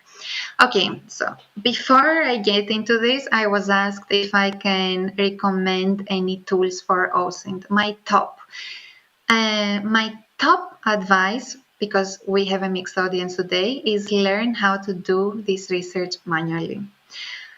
There are tools. I'm not going to go into tools right now, or not too many, a couple, yes. But if you can do this research manually, you are going to have to be a very long way into your OSINT collection capability. What tools do is that they save you time, they automate a few processes, but what is the caveat? Some OSINT tools have behind them other intelligence services that collect the data from your investigations. So your vulnerability assessment will be in somebody else's hand, and they use it to exploit. So they use open source intelligence tools as a cover for other illicit activities. Be careful about that. Be careful who you trust when you use tools. It is very important to look into who is behind the company. So that's one one thing that I need you to have in mind, and one reason why we won't talk too much about tools today in an open session, it's a bigger conversation. The second one is that you need to verify whether your information is correct, whether your collection is accurate. Tools also tend to collect a lot of noise, and they compromise a little bit of our critical thinking. I want to start with critical thinking. I want you to be able to exercise your critical thinking. If you are in cybersecurity, you have a certain level of intelligence, you can do it. I understand time is short for everybody, but it is important to know how we apply open source intelligence and not just type a couple of keywords in a tool, get a ton of information out of it, and then not knowing how to handle information. It doesn't help. OSINT requires a methodology, it requires a mindset, and it starts from knowing how to do everything without tools as well. Last thing, tools come and go. So I don't want to talk about something today that might not be there tomorrow. And basically, I want you to have a very solid foundation. So we start from manual research. Dorks. Some people like to say that OSINT is just about advanced Googling. It's a lot more than advanced Googling. We have to have that critical thinking to know what to look for, how to look for it, but also how to use search engines and browsers to the best of their abilities. This is normally a much larger topic that involves both manual research and the use of tools, but we only have an hour and a half today, so we will just talk about the essentials. And these are Google Dorks and Dorks in general. They refer to search strings, queries, that contain and combine both advanced search operators, the operators that any search engine would give you, like the tools they give you under the search bar. They contain special characters and words to locate specific or hard to find information. We call them Google Dorks because most of the people are Googling. However, you can use specific but also different Boolean operators, like the operators, the words that you use to define your searches, both with Google but also with most search engines that are out there, as well as social media platforms and every web page that offers the option. We will focus on the most universal ones on Google, but know that there are sometimes also some different ones in different search engines and social media platforms that you can find very easily. What is the goal when you type something into the search bar of Google? Your goal is to narrow down your search results. If you look for a piece of information, it can be very hectic to find it due to the vast amount of information that is out there on the internet today. You need to have more relevant output, and your search queries will help you do that. You need to uncover hidden or hard to find information and to open new investigative pathways. Your search results will only be as good as the search query itself. If you want to have inspiration and a quick guide, a very thorough guide on that, there is the Google Guide. You see the link in the slide that offers a very big amount of good advice for search techniques that you can use to fully to make the most out of Google and your research. A couple of basics. A basic search would contain just keywords, but no operators or special characters. For example, if you wanted to find the IT employee of the XYZ Corp and you typed on Google XYZ Corp IT employees, you would find a ton of information that would be both relevant and irrelevant. But if you started using some operators and special characters like the quotation mark to signify to the search engine that I need this exact phrase to be in my search, the operator AND, which commands the search engine to include also what follows after your first terms, then you end up with a much more targeted list of results when you type those in. We will see examples, we will see them. A powerful search is one that utilizes the full spectrum of operators. the words and, or, etc. We'll see them. Special characters like the quotation marks and advanced options and keyword combinations. They require creative thinking and they require you to be very specific with your terms and what you need to find out. So we start with the end in mind. What is the end of the piece of information you need to end up having? And we take it from there.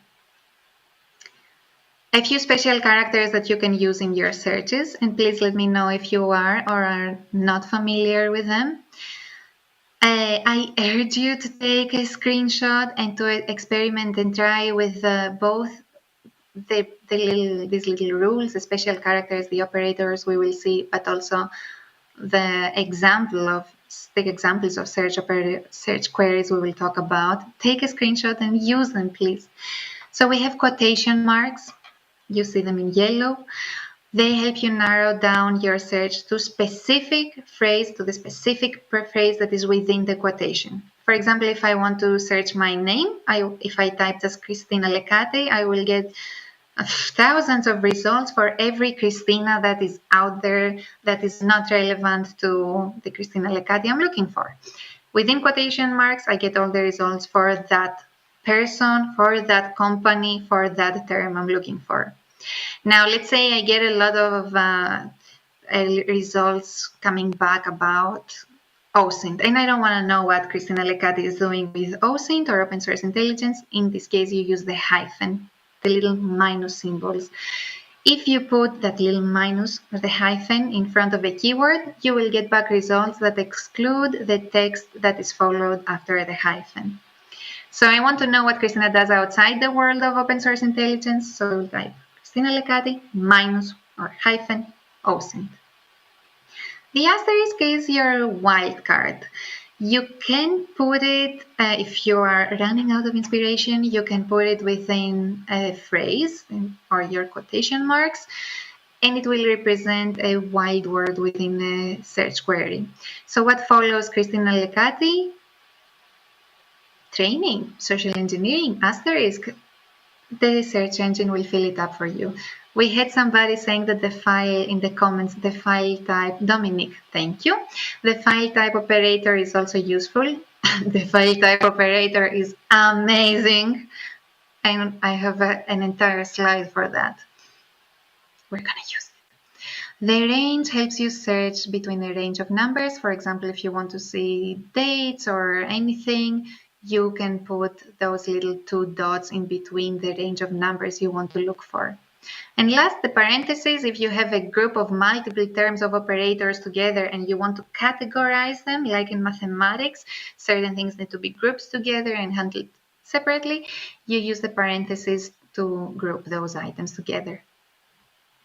We will see examples. Second, Boolean operators. These are the words that you use on top of your special characters. So, or, exactly like you see it, capital letters between 2 words or terms or within quotation marks, whatever. They help you provide results that contain this or that. So if you have A or B, it will provide results that contain just term A, whatever comes first, or just B, or both A and B in your search results. The operator between A and B, if you type A and B, it will provide results that contain both whatever you put as term A and whatever you put as term B together. So these 2 things need to be in my search results, and they will be there. The cite operator with a colon, those 2 double dots, shows results from a specific website. So if I want to know what Christina Lekati is posting on Twitter, I will post her name within the quotation marks and cite colon twitter.com. And I will only see results coming from that website. In URL shows pages within a certain word of or phrase within their URL. Related finds sites related to a specific domain, sometimes the subdomains, and the in title shows pages with a certain word or phrase in their title tag.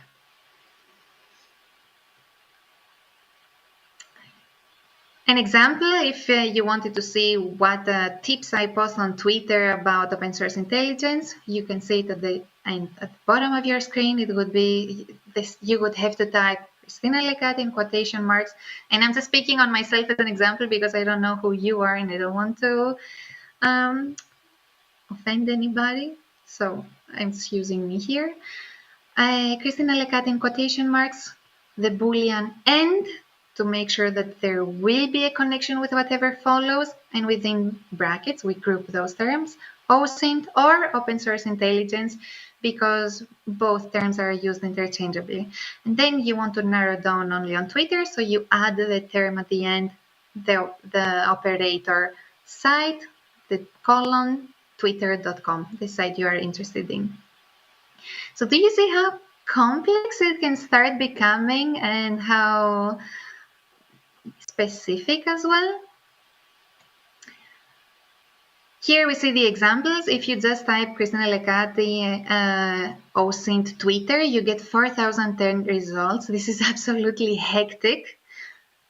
Also, if you do this research on an organization, it will be hectic in the beginning, but then later on, when you start narrow down and use all those terms, special characters, operators, suddenly you see that there are only 325 results. So your search is suddenly much more targeted. You will get less noise, less irrelevant information, and you will be able to go through the data faster as well and more effective, more efficiently than just having to go through those 4,000 results.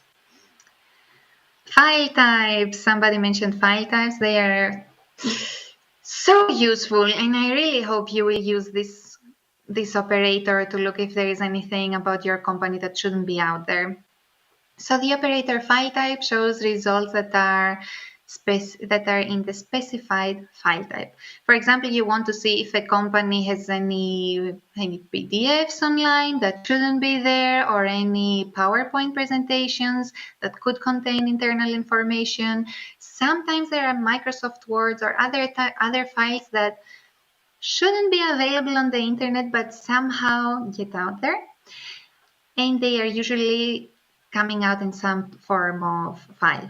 So you can look for PowerPoint presentations by using the operator file type colon PPT, or using PPTX is another way for the newer PowerPoint presentations.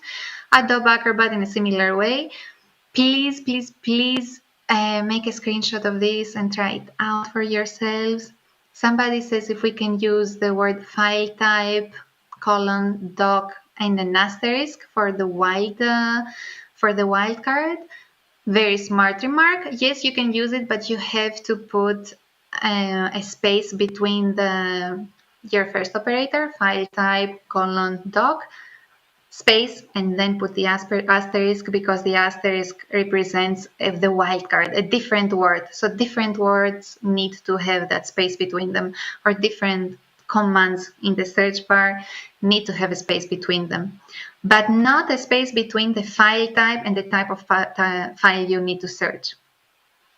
The file type operators and the type of file, PPT, PDF, XLS, they need to be tightly together with no space between them. So copy it exactly as this on the slide.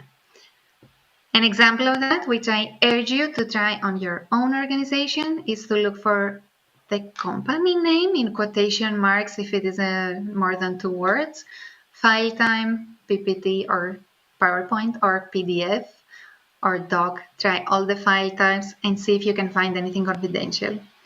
If you want to be very specific about confidential details, add the word. Say company name in quotations and confidential, your other keyword. And then in the parentheses, file type PPT or file type PDF or file type doc, whatever you need to. If you make it too hectic, you will start getting messy results. So word of advice, make more searches in more targeted ways than just adding all the possible file types in one search. It will confuse. Okay, search engines are not that advanced yet. At some point, the results get messed up if you add too many commands in there. So keep it sweet and short. Is it too wild to be true? Finding confidential documents, things that we are not supposed to find. No, it is not. Here is an example. It doesn't matter what the content is. We are not here to expose any company, just random example. It was a document, a PDF. You can just see at the end that this was an email communication. There were a few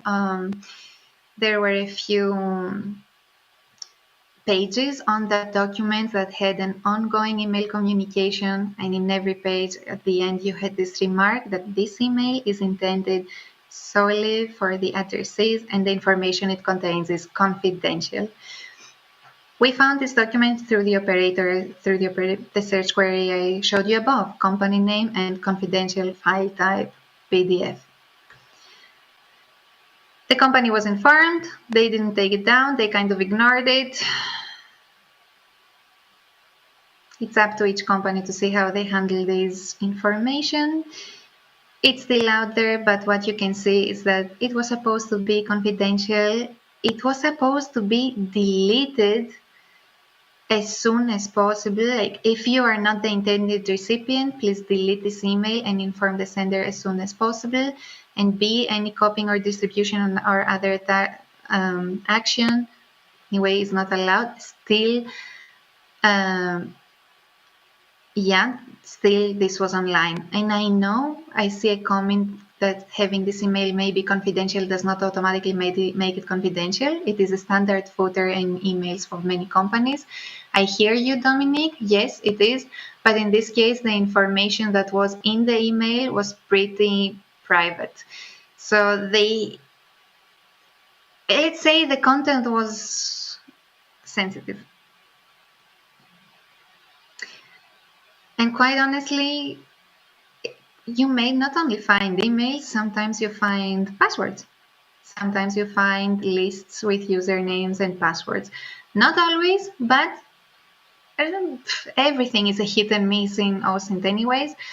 But yeah, sometimes you find things that are not supposed to be there, and once the companies become aware of them, they take them down immediately. And since I have done this work for other companies, I can tell you that some of them were extremely alerted when they realized that some of the email communications or some of the internal documents they had that were supposed to be internal, somehow, just because somebody did something wrong in the previous employee, whatnot, always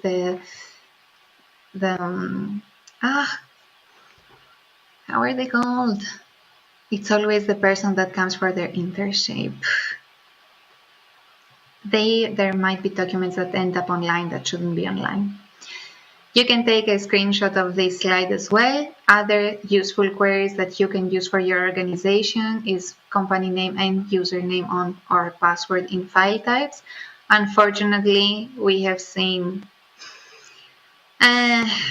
lists with usernames and passwords in files that were accurate and were not supposed to be online. Unfortunately, we have seen other confidential documents lying around on the clear web. You can also search for site, target company, and in URL admin, and you will be directed to admin pages. Of course, you have to log in, but that's another step. This is about information collection and getting those little breadcrumbs. Rest assured that threat actors know how to exploit them. Yeah, and of course, you can also search for other types of files like onboarding, documents. You can look for the company name with the keyword security and get bits and pieces from news articles or other documents that refer to the security measures. And if you put them together, they form a pretty neat picture of what happens in terms of the cybersecurity infrastructure or the physical security infrastructure. I know that sometimes this sounds too wild to be true, but we have found so many things that once they are put together paint a very clear picture of how the security of an organization functions. It's a very good idea to check for that anyway. And last If you want to find specific people that work within the companies, the keywords IT administrator and the company name from LinkedIn will give you a list of the people that might currently work there.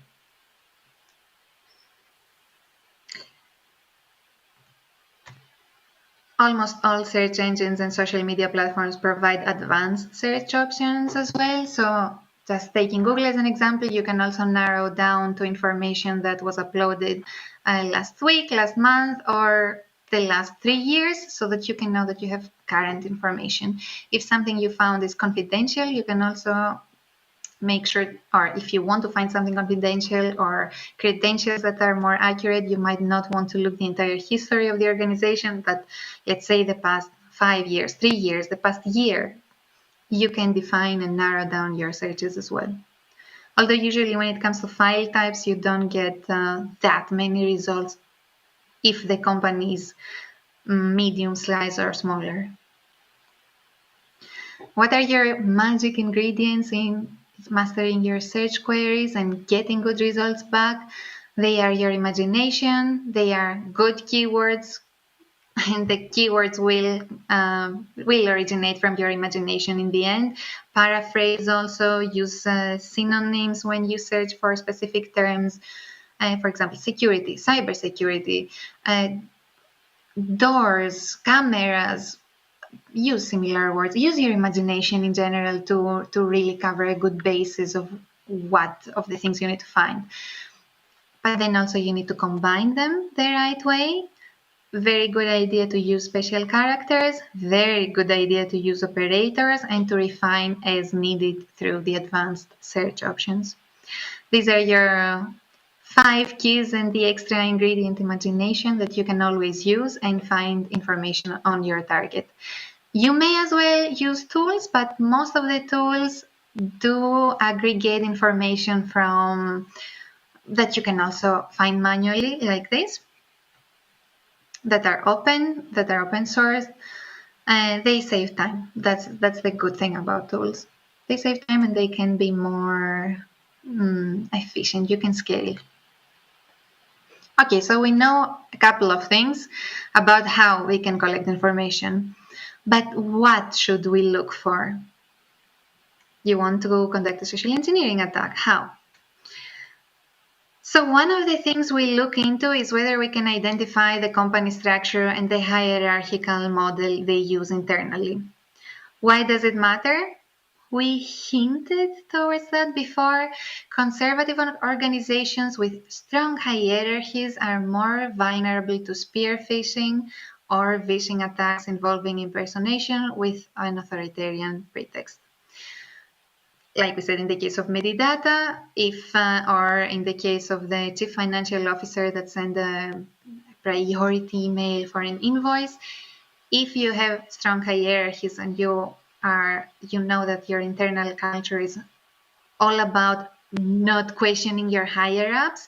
It's about a do and don't ask mentality. Social engineers want to find if this exists and they want to take advantage of it. So we need to be able to identify if an outsider has enough information to know and exploit it.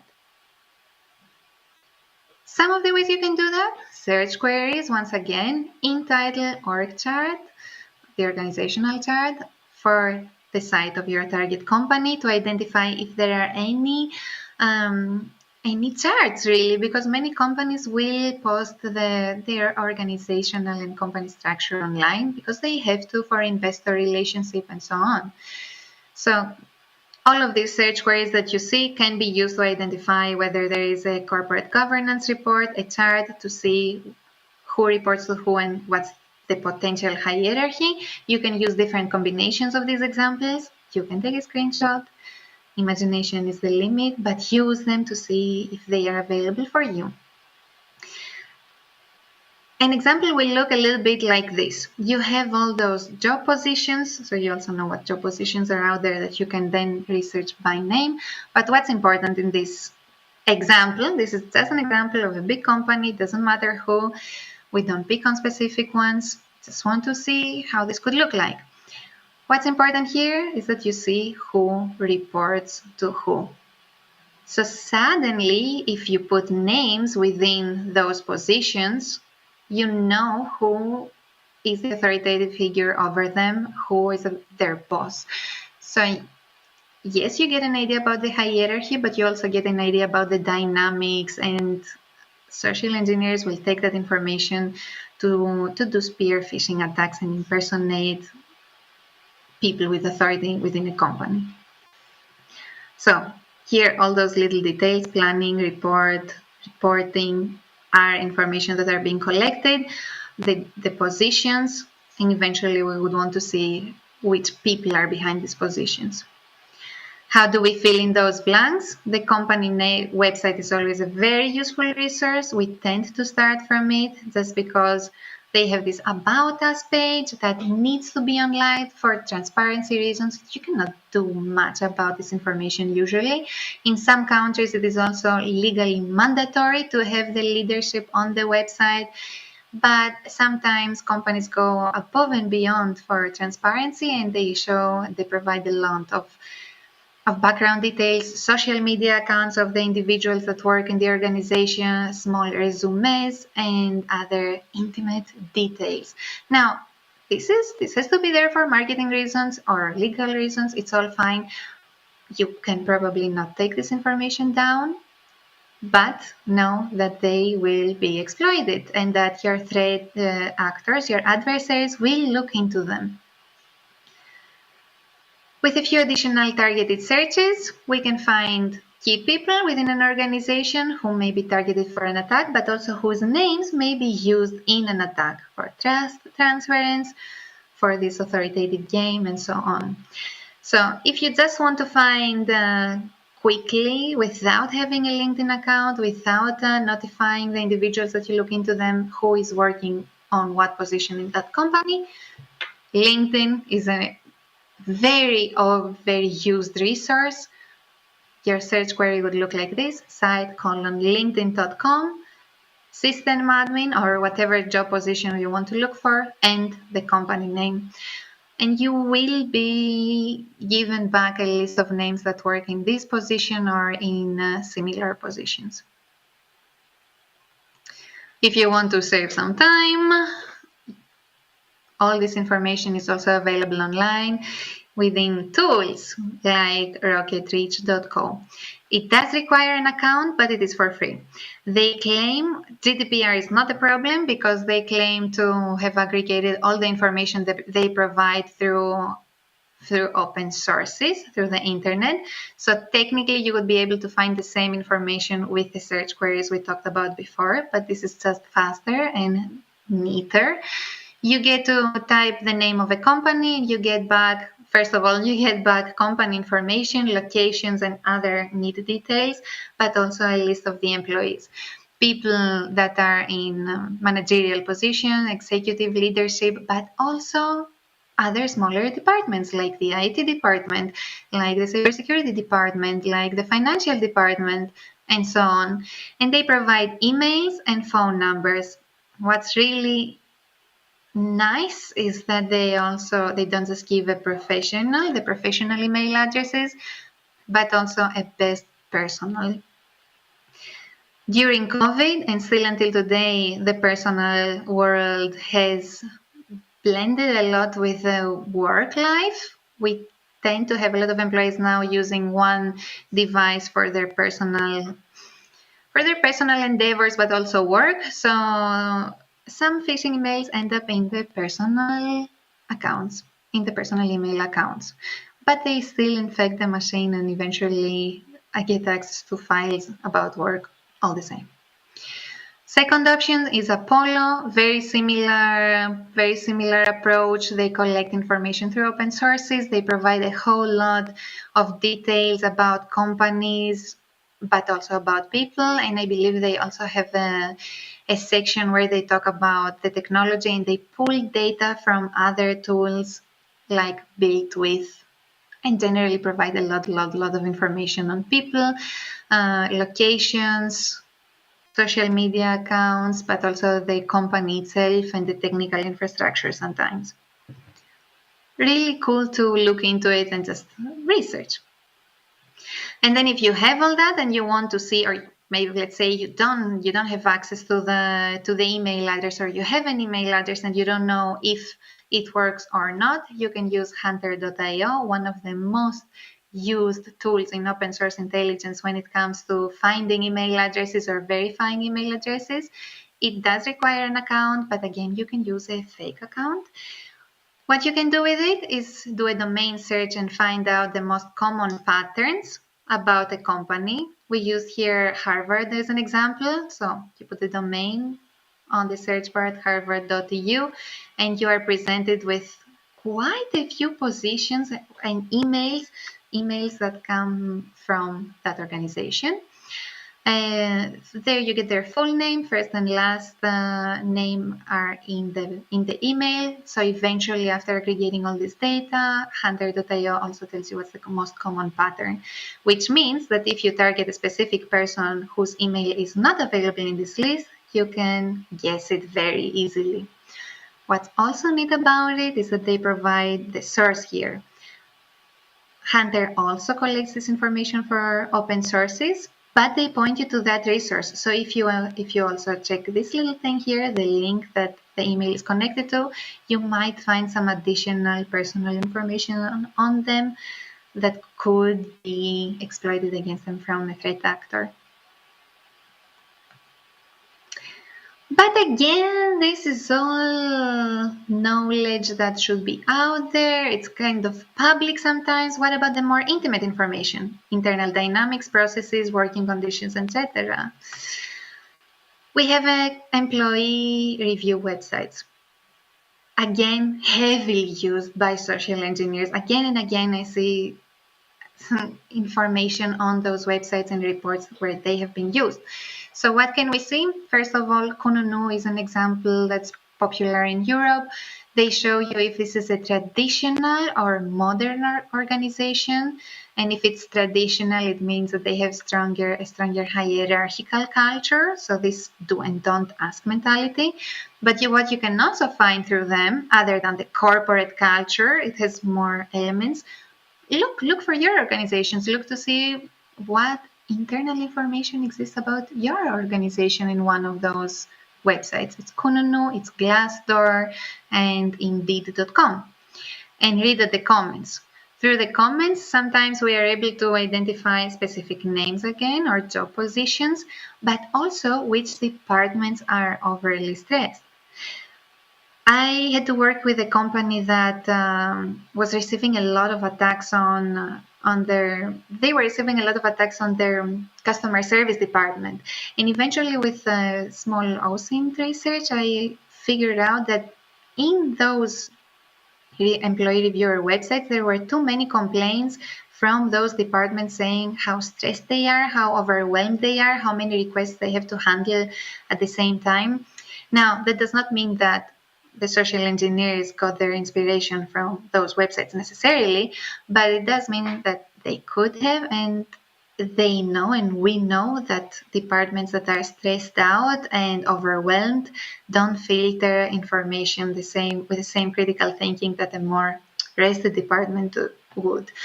And not only they don't filter necessarily, but they sometimes skip a couple of processes for the sake of productivity.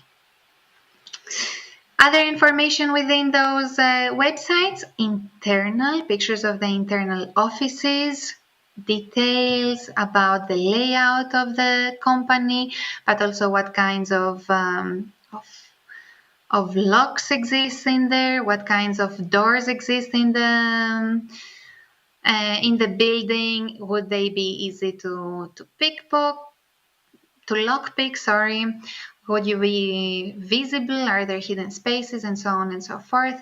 Internal pictures of the offices can provide a lot of intimate information about the layout if you are looking to do an in-person attack. So you know a little bit about the structure of the company this way through OSINT, the culture, the hierarchy, and soon enough you realize that you can create your own company structure. You can create maps with names, images, email addresses, and personal information. Would you start feeling a strange sense of familiarization with a foreign company? Would you be able to exploit all that? Do social engineers do that? Yes, they do. Do they exploit this information? They do. Can you do something to take that down? Maybe not everything, but you can do something to take documents that are not supposed to be there down. There is more though. We have some basic information on the internal dynamics, the people and how to access them, how to identify if this information can be used in a potential attack scenario. We talked about the guy calling from the tech department. Hi, John, I'm Tom from the IT department. We are running some updates and I need you to quickly verify if they work with your computer. What do you need to know? We said before, you need to know, first of all, if the IT support is handled in-house or if it is outsourced. How do you find that out? Another classic resource for social engineers, job postings. So here we have a job posting calling for an IT supplier manager and referring throughout the job position that they need to collaborate with the IT partner. How do you find out who that partner is? Well, search queries. You find out, and also that's what we did for that company. We found out who the companies that provided IT support in the area were. And in the end, this is an irrelevant website, but for the sake of the example, and who they had as their customer base and references in their, for their own marketing material. Soon enough, we found out that they were collaborating with a company we were trying to help because they were receiving similar attacks, and we were able to see who was supporting them. And it was, in the end, accurate information. But again, you need more than that. You need to have some insights about the technology. You pretend to be the tech guy. So ideally, you would also drop a couple of names and a couple of technologies in the mix, in this whole pretext, to make yourself more believable, which again are found from job postings. And I would totally advise you to go through your own job postings and see what kind of information is out there. We do not need to have explicit details on the specific technologies a company is using, VMware, Microsoft, Amazon, Microsoft environments, Cisco Nexus. You don't need to be that specific in your job postings. And please rest assured that threat actors go through all of your blogs, all your job postings, and all your online presence. But on top of that, here, would they be able, would you be able to pull out this attack with this little information that we just said? Well, yes. Do you have the necessary things? Name and contact details of the target company, details on the technology and software they use, name and story about who's calling and why, as well as name and background of the service provider are all there. Last, marketing and case studies show specific. In many cases, in other organizations, we run this in case studies from other companies and business partners. They were disclosing specific technologies, specific employee information, specific projects they were working on, and eventually we can also be sure that all these names and projects will be used in spear phishing attacks, just because it's inside information. In some cases, the information that was on those case studies were also supposed to be confidential, and there was a breach of contract that we unfortunately had to uncover and make the companies aware of. So you can use a search query for that, target company and case studies, minus the site of the target organization, to find out what others are disclosing about your company and whether any information that shouldn't be made available is in there as well. For the physical security, we look into fences, cameras, security guards, like we said before, building entrances, employee security badges, types of locks, architecture, etc., which we can find through the employee websites, but also Google Maps and Google Images. In this random example, we see also the organization's marketing material, the website, news media. We see that this building, for example, they had a main entrance. It was heavily guarded. The parking was heavily guarded, but suddenly there was a back door that was not guarded at all, ever. And it was showing through Google Maps. It was showing through some random pictures that were published from a news media and from some other marketing videos. But also through those same marketing materials, you could also see the way into the building. It was an onboarding video, and in another case, it was a hiring video that was showing exactly the pathway, like how a happy employee enters the building. Oh, it enters the building through a security door that requires a badge that as an attacker you would have to bypass.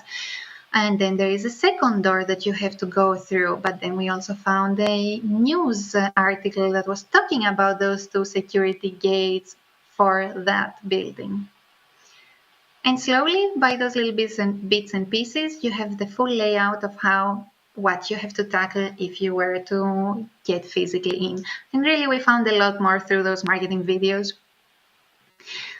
But it's time to start closing this chapter. There is a lot you can find. I advise you to replicate those exact search queries and see what you can do about them.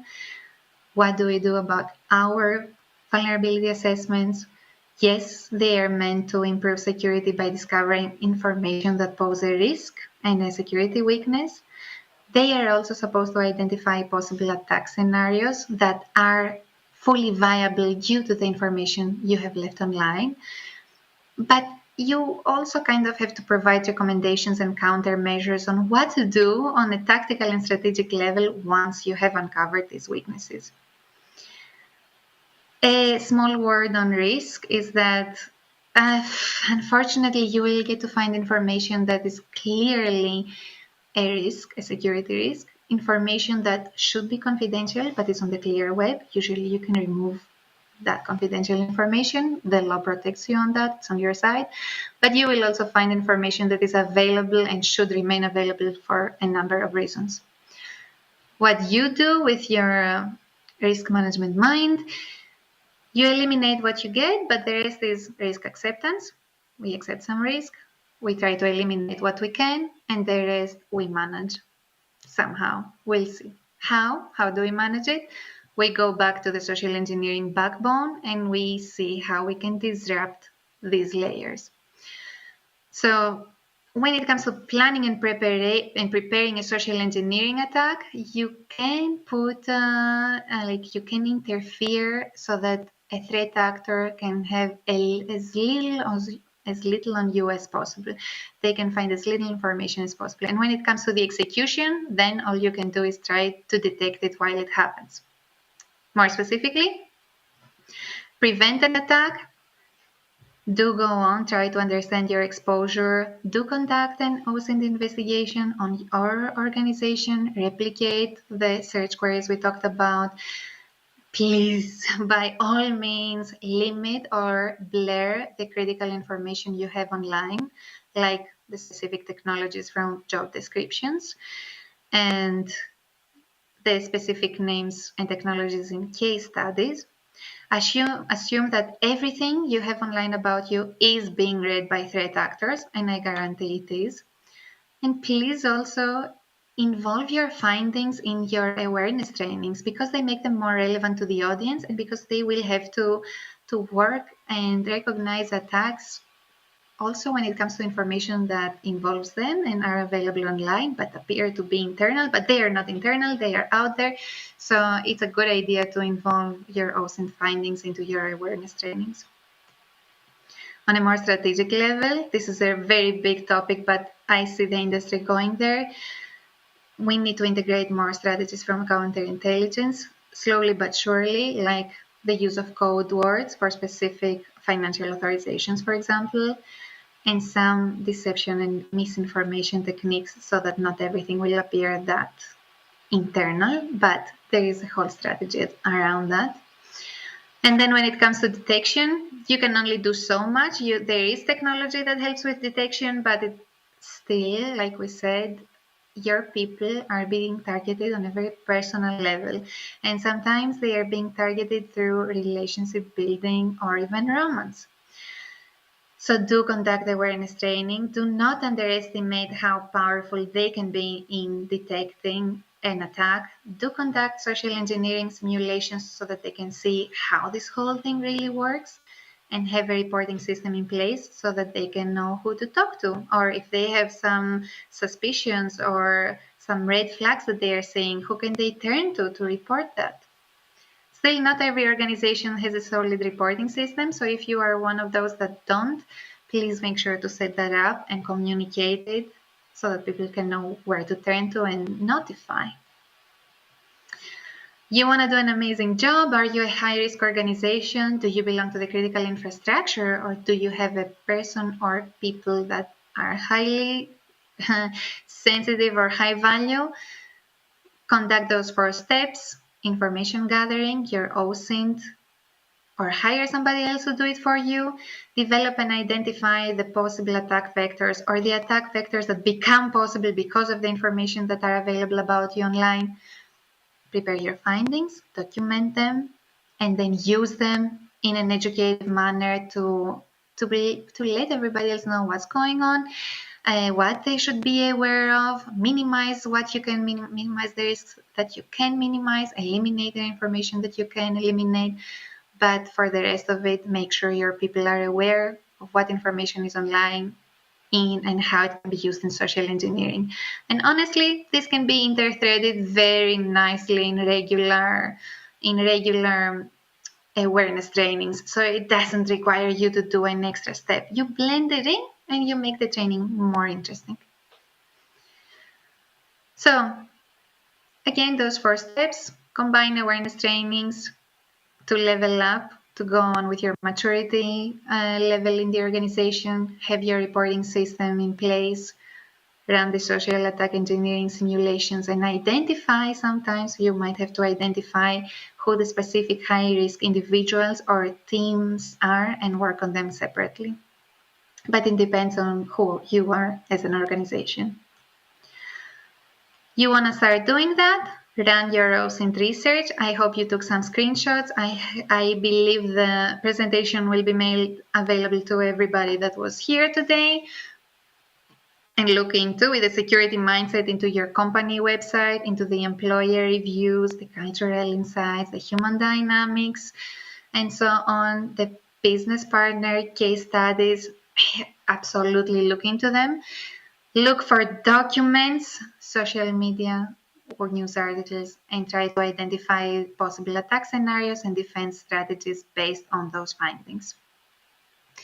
It is a really big topic. We've done a nice start. You can work with it. You can improve your cybersecurity posture already with a couple of tips. Maybe you find something that's absolutely critical, but online. Take it out. Use what you learned today, and I hope this has been useful. I hope this was helpful. And if anybody has questions or wants to dive deeper, I will be happy to share resources. Thank you for having me here today. And I believe we can take a couple of questions as well.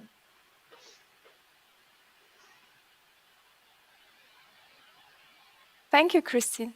Thank you, Christina, for being with us today. Actually, I believe that it was a very resourceful session and our community contributed greatly. So I hope that you will hang out with us for a little more and answer all these questions, because I can see that you really rocked our Discord community today and people really enjoyed your session. So it was really great pleasure just to have you today. Thank you so much for being with us.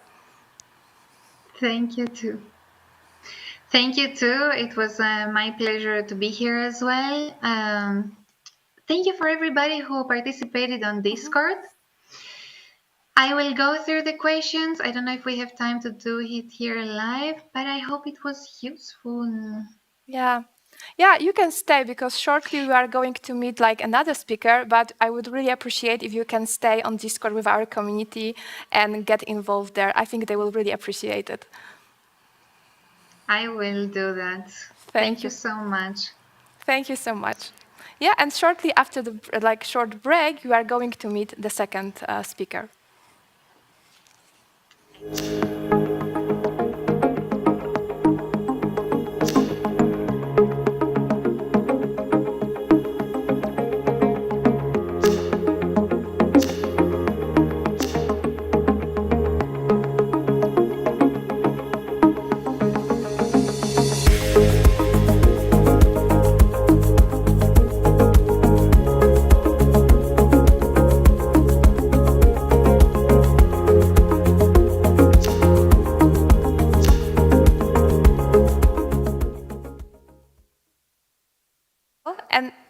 And now it's time just to move from Germany to beautiful Bulgaria, where we are going to meet another speaker.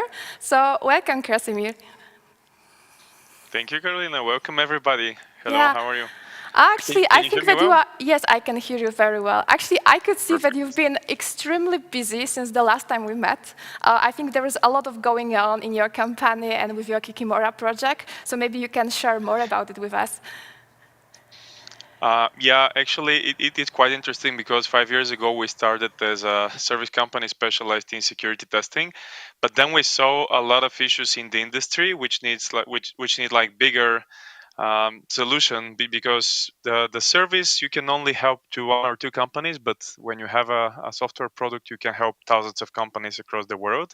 So we actually started thinking about how to develop a solution to help companies manage vulnerabilities in a much better way, and we started this Kikimora.io project almost 2-3 years ago, and now this is actually it develops as a traditional startup. So we had fundraising last year, and now this month we are raising the next round, capital round of 1 million euros investment for the product development. So there has been a lot going on, Yeah. and also we started working with a lot of vendors. You have to, when you are developing a security solutions, you need to have a lot of integrations, a lot of partners, resellers. So it's like a huge topic by itself. Yeah, it is. Could you share with us what was the origin of the name Kikimora? Because to be honest, actually, once when we are during this preparation period, I showed it to my friend, and they immediately say, "Oh, it's from The Witcher," So I was like wondering, what was your inspiration for the name? So we, as a Bulgarian company, Yeah. have something to do with the Slavic culture, Yeah. So Kikimora is a Slavic creature from the methodology. It Yeah. comes from the Slavic methodology, and actually Kikimora helps in the household Mhm. as long as the people in the household are responsible and they provide like due diligence and due care in the home when it comes Yeah. to household responsibilities. And Kikimora takes care of the kids and so on. Mhm. But when the household is not responsible, then Kikimora starts screaming and start pulling the hair of the kids. So it's creating a lot of mess. So our idea actually that you can help yourself only if you are due diligent and you do care about your infrastructure and your organization. But if you believe that by purchasing another software solution on the market it's going to resolve your issues by itself, doesn't work like that. You need to do it yourself, and Kikimora can be just like any other tool on the market, can be just an instrument for you to help you get to the right place Mhm. faster. It will help you with the operational work, with the risk analysis, with the vulnerability intelligence, and of course the sharing of the information between the different teams and departments in the company. But if you don't care about it, then it is just another tool that actually will be you have to maintain rather than it will help you. Great. You need to tell me one more thing before you start, because I was like always wondering, how come that you are so young, so talented, and you already earned, 30 under 30 Forbes award? How does it feel?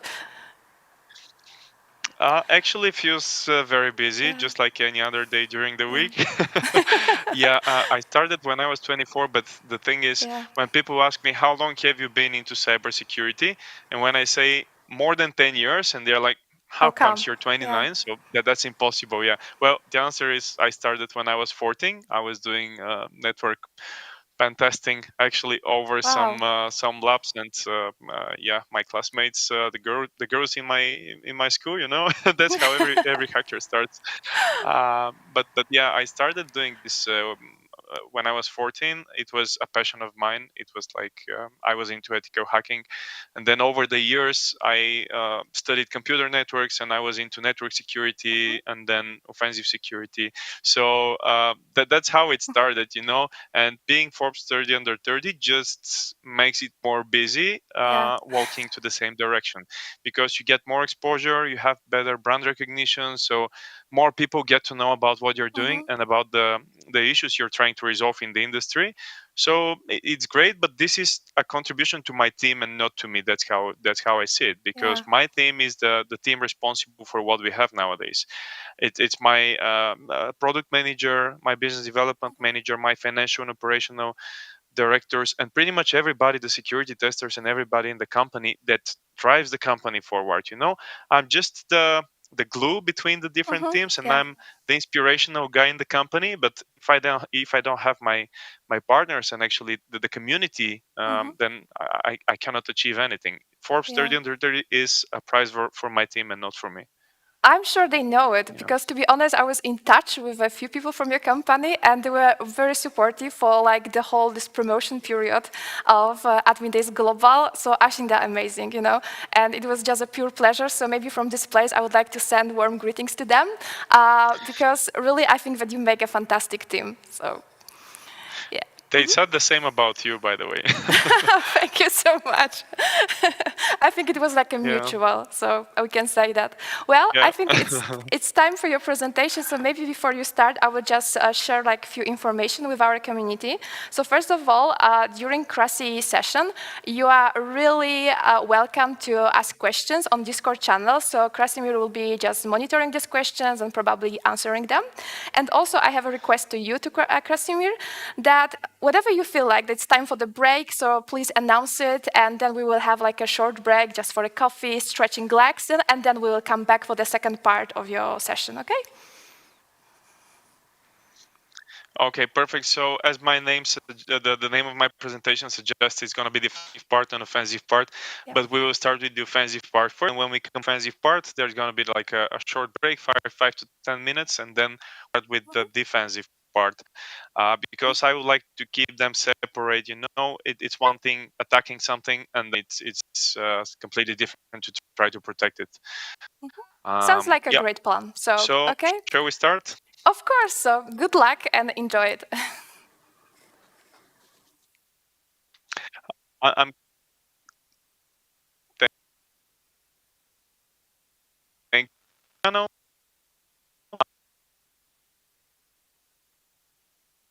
I would suggest that maybe we can really go network name comes from actually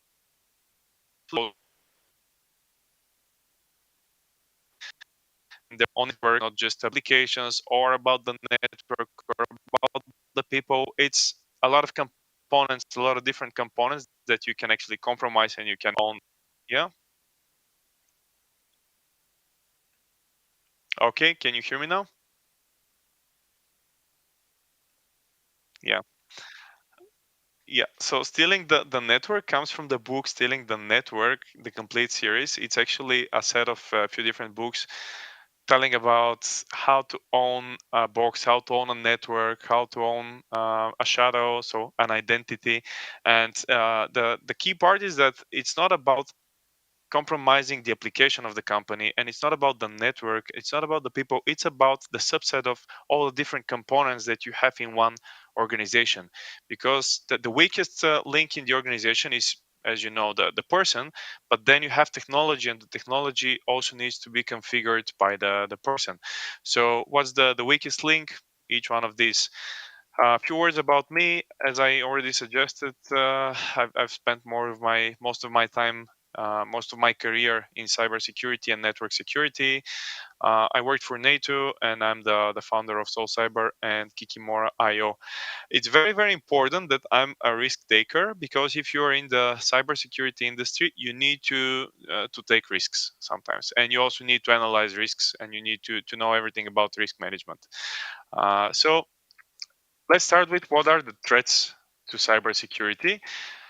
First of all, these are the most commonly faced attacks nowadays. As you all know, phishing. Everybody can see phishing campaigns on your emails. You receive malicious emails with links asking you to go and visit, and then you get infected with something. But now it's very trendy for the phishing campaigns to be delivered using Instagram and Messenger.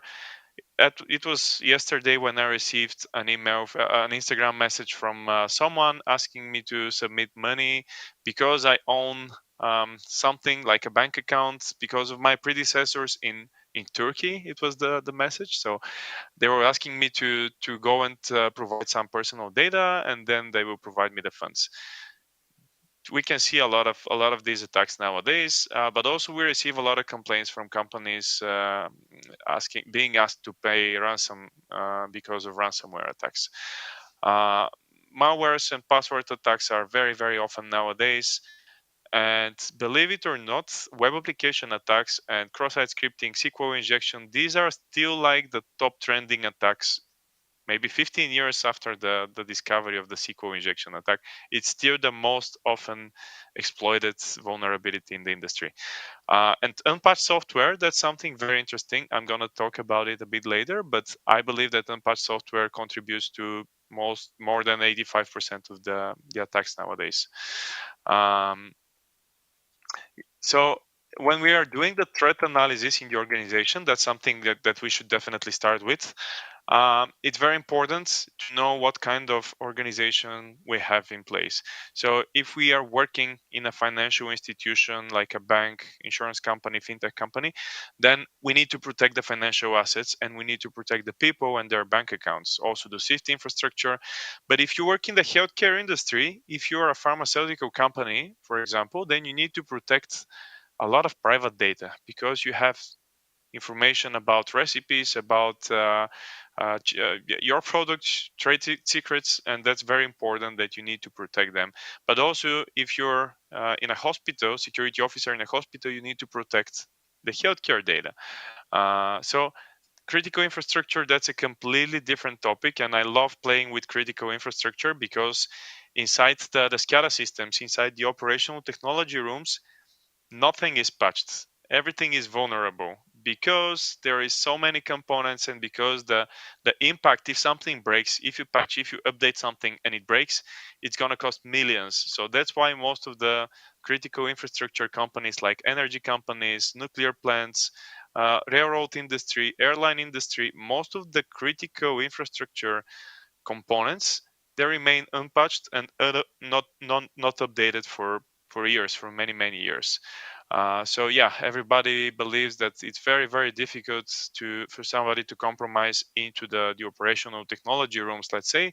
But if you do, then you have a lot of things to play with. Governments as well, and of course the private sector. Also, when we're talking about threat model, there is three major things to consider. The first one: who is our attacker? Who wants to attack my company? Is it somebody? Is it a script kiddie out there? Is it somebody who actually wants to get some information from my company? Is it my competitor? As we see on the Black Friday, very often there is a lot of online shops attacking each other, and everybody tries to DDoS the other one, and they try to be one step ahead of the other online shop. So it's very important when you are making the threat model to know who is the attacker or who is the target, because if let's say we have a lot of resources in the company, we cannot put like an average value to each one of them and say, okay, these are all equal.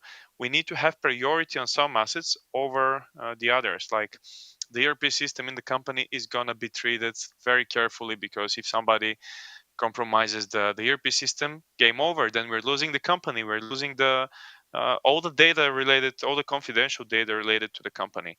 On the other side, if somebody compromises the laptop of the operational assistant in the company, the impact is not going to be so big. It's going to be smaller. So it's very important to consider what is the target actually, and then again, when you're doing the analysis of the threat model, then you need to consider what is the information in the company, where is it stored, how can somebody access that information. Now let's imagine a nuclear power plant or a company in the energy sector. We would like to verify that everything is secure, so we start testing the company. And what is the very first thing?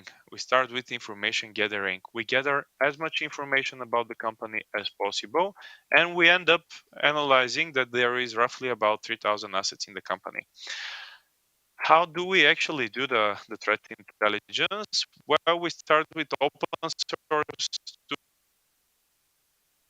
tools like Shodan, there are of the company about reports, publicly facing services, exposed servers and applications. So that's the very first part if we want to have a high quality test. once we know what are the attack vectors, what are the places that somebody can break into the organization, then we start with the actual scanning. And during the scanning, we recently discovered a vulnerable WordPress plugin and also a SQL injection vulnerability for the same WordPress instance.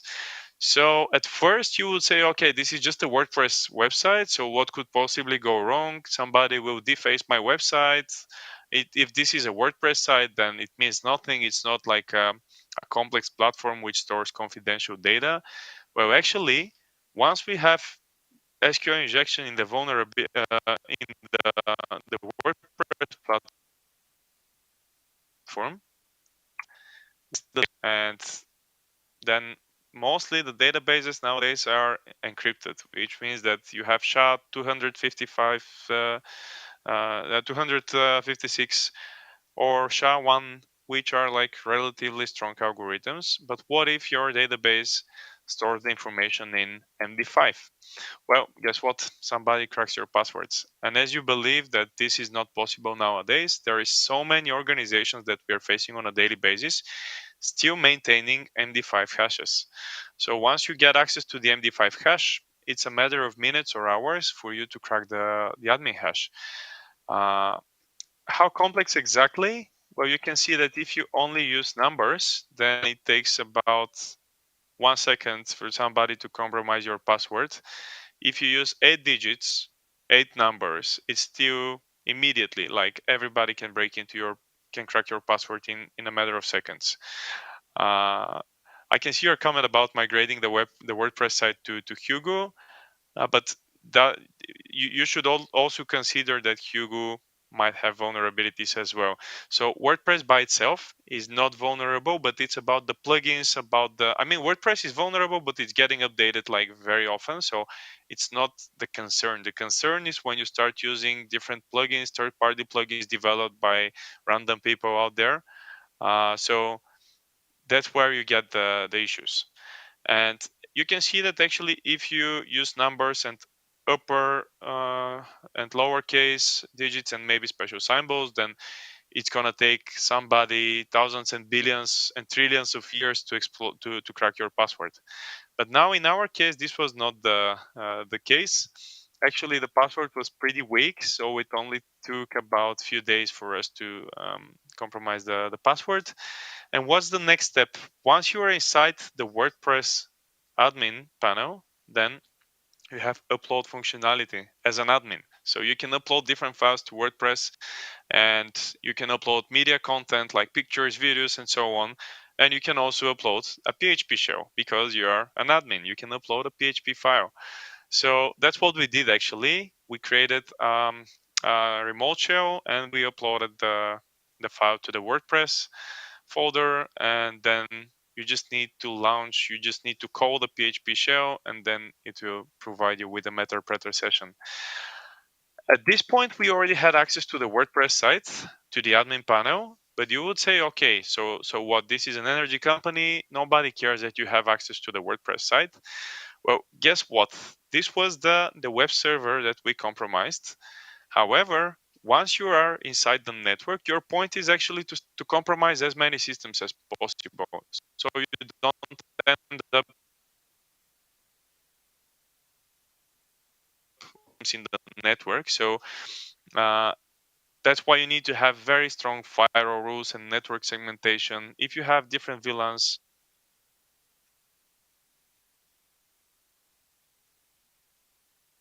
yeah. Mm-hmm. Okay, let's see now. Can you hear me now?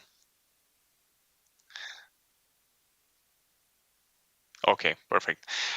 So once we are inside the network, our main goal is actually to compromise as many systems in the network as possible. So you don't want to exploit this system and that's it. You would like to exploit other systems in the network and to get as much information as possible. And also you would like to remain silent. So if you are inside the network, what you want is nobody to know that you're inside the network.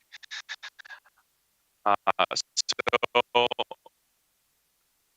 once we are inside the network, they're looking to extend our privileges, like sharing which further for other purposes. And definitely you would like to scan and to map the whole network. Once you know the whole network, you can start enumerating services, looking for open ports, trying to probe the different ports, trying different exploits, but you would like to maintain access to the network. And then, of course, you're looking at the vulnerabilities and the possible exploits for those vulnerabilities. Not every vulnerability has an exploit available, and that's why your pen testers need to be very, very good, and they need to have some knowledge into coding, into programming, because sometimes creating your own exploits is crucial if you would like to penetrate into the assets. For the creation of the exploits, usually you can rely on Ruby or Python or any other low or Perl, for example. Sometimes we're using Perl. Once there, actually, we start looking for other systems in the network with simple nmap, with nmap scripts, and then we come to the point where we see something with remote desktop enabled. And guess what? There is a CV for remote desktop as well, and there is no exploit available for this CV, so you have to create your own exploit. And of course, you have to rely on the fact that this system, you have to think, as a matter of fact, that this system is vulnerable. You're gonna try. If you see a remote desktop available, you definitely need to try, because very often this is the key points to access the network. Also, if you make a simple query on 0day today or exploit DB, there is a bunch of remote desktop exploits out there. Some of them are free, others are more expensive. So if you're doing this as part of a regular penetration testing efforts, it might not be feasible for you to purchase the exploit. So that's very important that you notify the remote party that there is an exploit, but it will cost you that much to actually try and purchase the exploit. It means that there is a vulnerability, but you cannot actually prove if this vulnerability is real. And remember the diagram. Actually, from the web server, we maintained access to the desktop in the users segment, and then of course you start looking to the other systems, and you start trying exploiting the other systems in the network.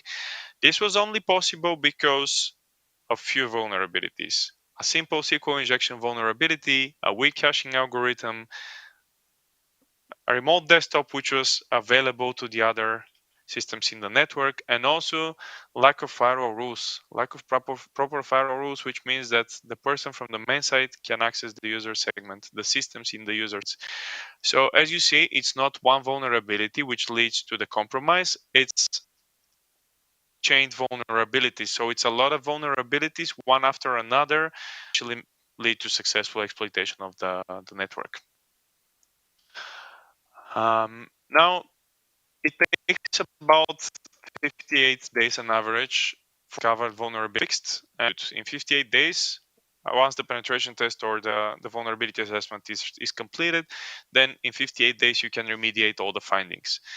Yes, on the other side, it takes only 12 days for the malicious guys to exploit the vulnerabilities. So you can see that 58 days does not work. That's why you need to have very strong patch management, very strong asset management, so that you know what's important in the organization, what's the critical components, and which one could lead to the biggest impact. Because in 58 days, you can remediate all the vulnerabilities, but in less than 12 days, you need to focus on the critical and exploitable ones, and the one having like a very high score as frequently exploited vulnerability in the industry, and the one which could lead to exploitation in your specific organization. So it's very important that you not only discover the vulnerabilities, but you actually assess the results after that. Now, the costs, what will be the cost, what will be the impacts? For example, for Colonial Pipeline, it was 4.4 million US dollars. For San Francisco Utility, it was 2.7 million dollars, which they had to pay in fines. This was not like a direct consequence from the exploitation, but it was legal consequences for them after the event, after the incident. Also, it is estimated that cybercrimes will cost about $10.5 trillion yearly by 2032. This was the very first part of my presentation. So now I would suggest that we take 5 minutes break and then we can continue with the defensive side. And actually, I will share with you how can we protect the network, because we were talking about exploitation, how to exploit the network, how to get into the network and to maintain access. But now you need to protect yourself and your organization. So 5 minutes break and we are back for the second part.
Okay,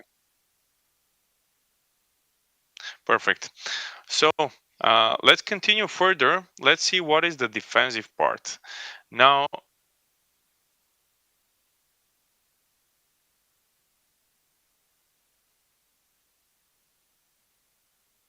and all the security vulnerabilities, and then we need to provide security solution organization. We need to actually establish the security from ground, from zero.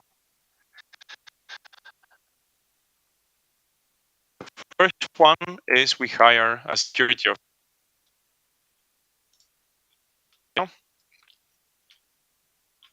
Perfect. So the first part, if you are a security officer in the company, you would like to know what are the vulnerabilities, what are the vulnerable parts of the network. And after 2 weeks of scanning and assessment and sorting the stems, then you find out that there is exactly 3,170 assets in the company. And can you imagine what would be the number of vulnerabilities? And this is like a snapshot from a company, from a real company. It is 62,000 vulnerabilities. So you can imagine what is the data that you have to cope with if you want to have this organization to be secure and protected from hackers. Yeah, but 62,000 vulnerabilities is a huge number. So how can we actually deal with 62,000 vulnerabilities? Well, first part is to find the 5% critical vulnerabilities with exploit available, which could lead to data exfiltration in the company or disruption of the business services or some other critical impact for the company.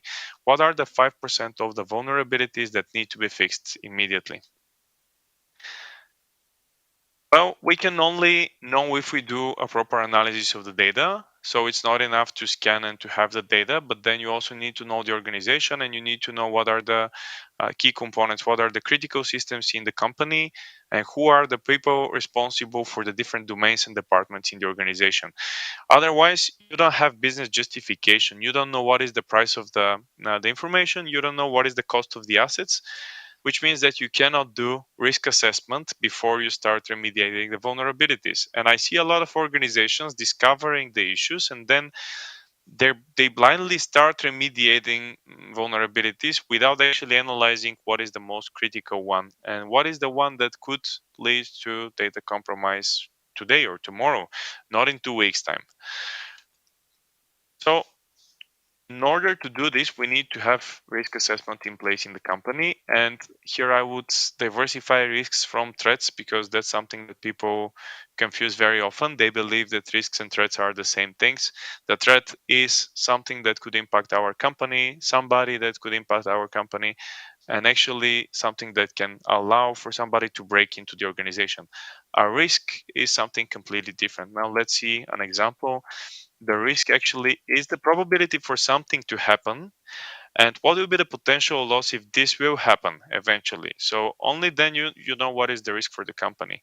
The potential loss is either a financial value or a quantitative value of the asset, and then the probability is based on the exposure of the asset, on the complexity of the vulnerabilities. Is it a public asset? Is it part of the, let's say, the operational technology or the closed environment in the company? Do you require like a VPN access to access? Do you need privileges to exploit the vulnerability? Do you need to have some information in advance, like to know some part of the source code? Or do you need to have some additional information to successfully exploit the vulnerability?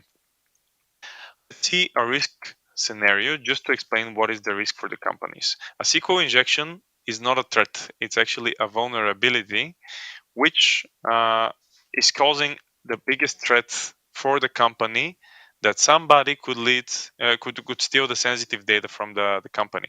That's the threat. The threat is the stealing of the sensitive data, and SQL injection is just a vulnerability which could allow this threat to happen.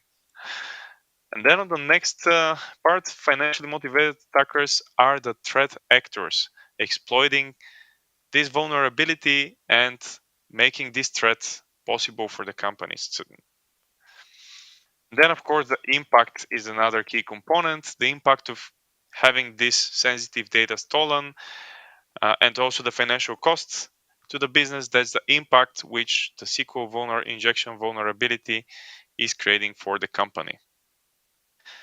And of course, the probability that something will happen, considering that this is a SQL injection vulnerability, which is like something very easy to exploit nowadays. You have so many dictionaries, so many word lists, and you can just change the payload in the requests in the parameters, and then you can try to have SQL injection.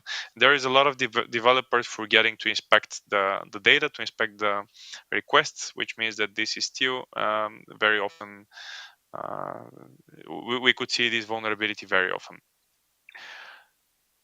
Now, once we know the organization and all this, and also the information that resides on the assets, we need to choose the right strategy, how to find the gaps, how to find the vulnerabilities. And a lot of companies start scanning the infrastructure, but then scanning or pen testing or IT security auditing makes a very big difference achieve in terms of results after the effort.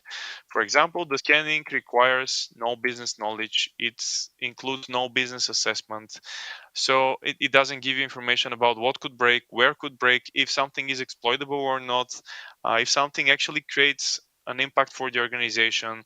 Vulnerability scanning is very cheap and very fast. So if somebody is selling you vulnerability scanning and is promising that this is going to be a penetration testing effort, that's completely different story. So if you would like to know the vulnerabilities, if something can be exploited, then vulnerability scanning will not provide you this information. Vulnerability scanning can give you like a very basic snapshot of the vulnerabilities so that you can start prioritizing and extracting the important assets in the company. Once you know the important assets, you need to move forward and you need to actually penetration test those assets. You need to pen test those assets and see which of the vulnerabilities could actually be exploited. While doing the penetration testing, you also need to consider the logical data flow in the company. So this one requires some business skills as well. The penetration tester is on the one side a very technical guy, but also he is someone with very good knowledge about the business, about the application. How does it work? What is the data, the logical data flow of the user? So once I start interacting with the application, what's my data flow? What's the entry points to the information? Where can I input some information to the organization? So as a penetration tester, you're not only a technical guy. You need to consider this one as well. You need to have some knowledge about the business use case. And also penetration testing can be focused on applications, people, infrastructure, physical security. And yes, penetration testing is very expensive and very complex. And there is a lot of people confusing scanning with pen testing. And when they see the price of the penetration test, they go for the vulnerability scanning. This will not provide you any benefits. So you better dedicate some resources, financial resources, and do a proper penetration testing of the critical assets in the company, and you leave the others being vulnerability scanned, and then you tackle the vulnerabilities from the vulnerability scan report. Now, once you are inside the organization, you can actually do an in-house IT security audit to verify the password complexity, to verify if everybody is part of the correct groups in the Active Directory, if somebody can plug a USB drive, let's say if somebody can execute files on their systems. So you can have like an in-house checks once you are inside the organization. And I do believe that this one actually resolves 85% of the issues, because IT security audit is also about analyzing the proper secure codes practices in the company, analyzing what the users can do on the systems, which means that if we consider the user to be the weak link, then once we disable the user from executing files, putting USB drives in the laptop, then actually we remediate a lot of findings just by applying simple policies and procedures in the organization. Also, when you are doing IT security audits, I believe you need to have a very good balance between usability and security. Because if you have like very strict policies for the employees that they have to change their passwords every 1 month, and the password needs to be very, very complex to include special characters, digits, and numbers, and lower and uppercase, and blah blah blah, and so on, then nobody is actually following your policies, and people will start making their way around the policies rather than complying with the policies. So when you actually do the policy compliance in the company, you need to consider usability. We cannot be 100% secure. The goal of cybersecurity is not to make a company 100% secure. The goal is to minimize the risk and to only leave a very small gap, and to make it very financially infeasible for someone to compromise the network, to make it very costly and very hard, very complex for somebody to break into the network. So it's just about minimizing the risk. And when you are applying security policies in the company, like you apply single sign-on, proper network segmentation, access through the VPN, and so on, these are like very, very basic measures, but actually they can contribute to remediating 85% of the vulnerabilities, not by remediating the vulnerability itself, but by making it impossible for somebody to exploit this vulnerability. And of course, a very, very important part is the incident response in the company. And I would strongly recommend in your strategy to include incident response testing as well during the offensive security testing in the organization. So if you are hiring an external company, or if you have an internal pen tester or vulnerability analyst to analyze the security for you, then you can also engage the incident response team at the same time, and they can work together. The one can be attacking the organization, the other one can be monitoring for suspicious events on at the CM solutions. So that's a very, very good practice in the big companies. When you have some critical data, there is an incident response team, and they work together with the offensive team to actually make it more useful for the company. Social engineering as well.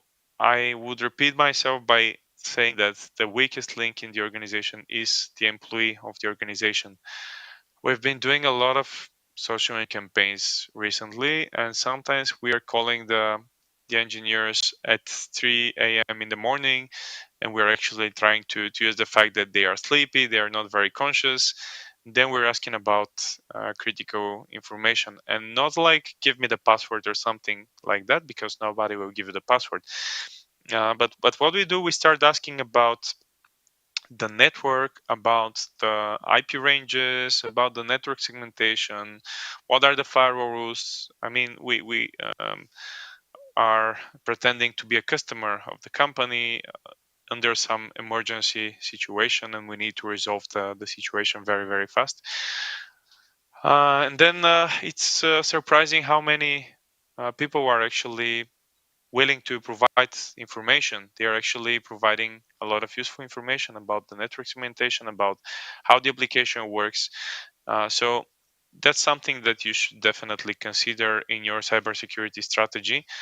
For example, when we're doing multiple campaigns in a row, like when we have 3 different social engineering campaigns in 4 months, the first campaign usually leads to about 60-70% success rate, which means that somebody at least opens the website, or they submitted some information. Then on the second campaign, 1 month later, usually we achieve between 30 and 50%. And then on the third one, the third or the fourth month, the third campaign actually leads to about 10-15% success. So you can see how the organization is going with the time. The more you test, the more you show them what is the issues and how easy it is for someone to get information about the company, the better educated the people are and the more conscious they are. Next time when you ask for something, they will be like, okay, you're testing me, I'm not giving you anything, go away. I'm not gonna put this information. I know who you are, I know what you're doing. Also, secure code testing is a very important component. I don't see a lot of companies doing secure code testing nowadays, secure code analysis. And I do believe that the application-related vulnerabilities could be easily remediated by actually having SAST or DAST testing of the dynamic or static testing of source code. And actually, the organizations with multiple applications, let's say, I know organizations having more than 20, 30 applications. So you can imagine the price will be huge to actually penetrate, to pen test all the different assets in the company. And in that case, what you can do, and it's going to be cheaper, is secure code testing of the applications. You can do secure code analysis with instruments, with tools. This will be like a much cheaper solutions with organizations with many different applications. Also, when you are protecting the applications, make sure that you verify the security of the web applications, the mobile applications, which is Android and iOS applications, and also the API infrastructure. Another funny thing is that I meet a lot of companies willing to test the web applications of the company, and then I suggest that the API should be part of the offensive security as well, and they're like, no, we don't have money for this one. Let's have the web app tested, but let's leave the API behind for we're gonna test it somewhere in the future. It makes no sense. It makes no sense because you have one house with multiple doors. So if you keep one door closed but the other one open, it makes no sense because it's very easy for somebody to try and inject codes into your API or try to bypass the authentication through the API or to interact with the endpoints of the API. So it makes no sense to test the security of the web application but leave the iOS application behind, or just to forget about the API communication. It doesn't work like that. If you're testing, you have to include everything. Otherwise, it's still vulnerable. Now let's see the bigger picture actually. So already mentioned security policies and procedures. Now it's trivial. It's something that it's part of the information security rather than the cybersecurity. But it's something very, very important. The bigger the organization, the more policies and procedures you must have. As I mentioned in the beginning, we were a startup. Actually, we are a startup when it comes to the product development, and now it's like a separate company. We have a new team. They have to do some development work. They have to use laptops and tablets and different devices, and then now we found out that actually we don't have all the required policies and procedures, which is creating risk once you start getting bigger, because people would start downloading different contents from the internet. They will start playing around. They will start executing files on their computers. So if you have like 4 or 5 people in the company, that's okay. You can speak with them. You can let them know that they should be aware. They should not open unknown content. They should keep their passwords secure and complex. But if you have 10 and 15 people and more in the organization, it's absolutely mandatory that you have policies and procedures defining who can do what in the company. Also, I'm a big fan of the segmentation between the different teams and departments in the company, because you don't need the security guy to have access to the CRM platform. You don't need the security guy to be able to network connect, to be in the same network with the CRM platform. On the other side, you don't need the business analysts to have access to the Jira ticketing software for the developers, or the ERP system, which should only be accessible by the business people in the company. Why would you allow the people from the sales departments to be in the same network and access the ERP system? It's not about not believing in your sales experts, for example, but it's about if somebody from the sales experts is successfully infected, what will happen afterwards when somebody will try to pivot and to steal the network, not only the system, but to steal the complete network? As you saw in my example, we penetrated into the web application server, but then you have so many resources on the network, and you can just pivot, you can just try exploiting different systems in the network. So having strict segmentation and proper policies and procedures makes sense. Also, it's very important that you know your assets. By knowing your assets, you are eliminating the possibility for having rogue devices in your network, for having malicious devices in your network. Also, you can actually keep an eye on devices which are not updated or they don't have the required patches. So, asset management is a very important part of the security of the big picture. Human resource security. Human resource stores a lot of information about newcomers, about private data, employee data. So human resources is always neglected. Nobody cares about the HR security, but on the other side, it's very, very important because they have private data.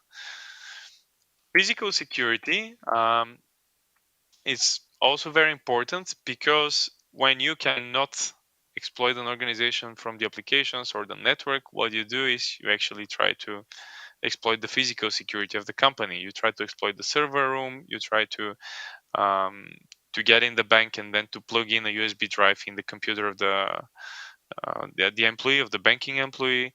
So physical security is also very important. Backups, I would say, saves a lot of issues, especially when we talk about ransomware attacks. Backups is like the ultimate solution. If you have backups, 90% of the ransomware attacks are just useless. Yes, somebody will encrypt our content, somebody will lock the files. So what? You have a backup from yesterday. You just revert to the yesterday backup. Yes, maybe you're going to lose some data from the last couple of hours, but it's not a huge impact. It's not like I have to pay 10,000, 100,000 to the malicious guys to decrypt my information. Network and system hardening, and also here comes the policy compliance. So if we have few basic rules like proper network segmentation and firewall rules, if we have system hardening in place, which is having strong passwords, complex passwords, disabling the administrative accounts or the root accounts, disabling the access to some part of the file system, and so much more measures. Actually, if we provide basic system hardening, then we eliminate like 80% of the potential attacks out there. All the attacks which are towards the network and the system can be remediated with system hardening, patching, and proper network segmentation, believe it or not. Media handling is very important, and it's also neglected very often in the companies. But also, if you put proper labels on the content on the media, if you put some, I saw some discussion in the Discord channel from the previous session.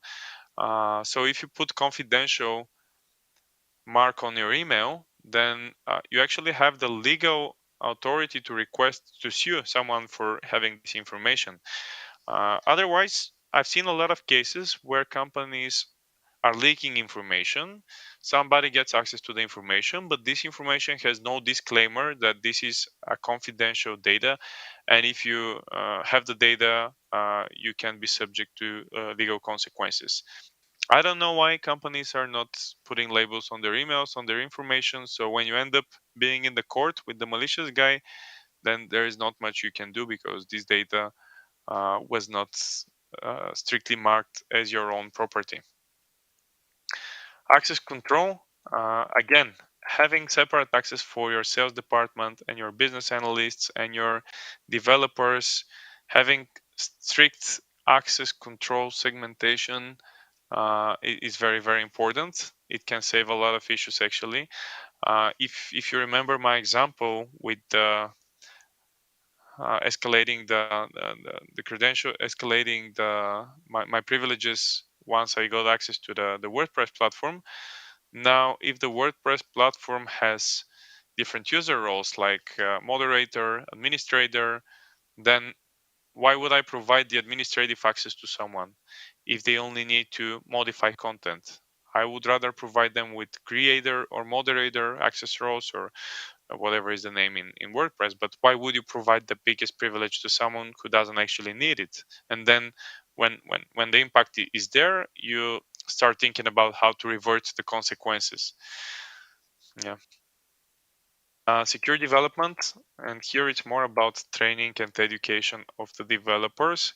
And again, I would say here the biggest picture is the financial topic, because when we want to develop a solution, what we're looking for is junior developers, because it's going to be cheaper. Let's have one senior developer and let's have three junior developers, and then it's going to be a very small cost for the company. Yeah, but the junior developers are not aware how to write secure code. So you should definitely invest in your employees, and you should teach them how to provide secure code, how to develop securely, because we see the same issues again and again. I've been in the industry for 10 years and I still see SQL injections, cross-site scripting, cross-site request forgery, uh, improper data handling. These are like trivial things. So if you have proper development expertise, if you have proper development practices, you would never end up being there. It's just a trivial thing to have nowadays in 2023. That's like the very basics, and I believe that secure development should be part of every single development training. When you are teaching usable and fast and scalable development, the developer wants to have the software very scalable and to operate very well, and for the user to be very convenient for the user, but nobody thinks about security. And actually this will be very, very expensive afterwards. It's going to be so much more expensive than paying higher amount of money for the for skilled developers. And incident management is also something very important according to me, because once sooner or later the incident will happen, and it's just a matter of time. So I love saying that actually, if you don't know about incidents in your company, then this does not mean that there is no incidents, but it means that you don't know about it. So incident management is very important, and actually it can help you detect the events, the potential incidents, and what you can detect when somebody is trying to break into your network. And then you can have some alternative measures to secure the network. You can have some compensating security controls in place if you see that somebody is actively trying to exploit your network. Also, incident response will help you to identify advanced persistent threats in the organization. So when you see that there is a continuous attempt from somebody to break into your system, like for weeks and months, it means that this somebody is very well paid, and this somebody definitely wants to have your data. So it's not like, okay, well, somebody tried SQL injection and they're gone, or somebody tried exploiting my remote desktop. I can see the event, so what? Yeah, you can leave it, you can let it go. But if somebody is trying the same thing or the same resource for weeks, and let's say 1 or 2 or 3 months, then it means that you need to consider security better, because somebody is actively trying for a prolonged period of time to break into your network. And incident management can actually help you on the one side to discover those people which are with very strong intentions to break into your network. And also, if somebody will break into the company, then incident management will help you to know what to do, when to do, what's the first person to get in touch with from the company, who is the person to be notified about the data breach. Do we have to notify legal authorities about the data breach? These are all like measures that contribute to your well-being, because if you don't report to the authorities, for example, if lack of incident management will mean that you don't know that you have to report to the authorities data leakage or something like that. And if you don't report to the authorities, it means that you have to pay the fine after that. So incident management can save a lot of money for the company. Now let's summarize.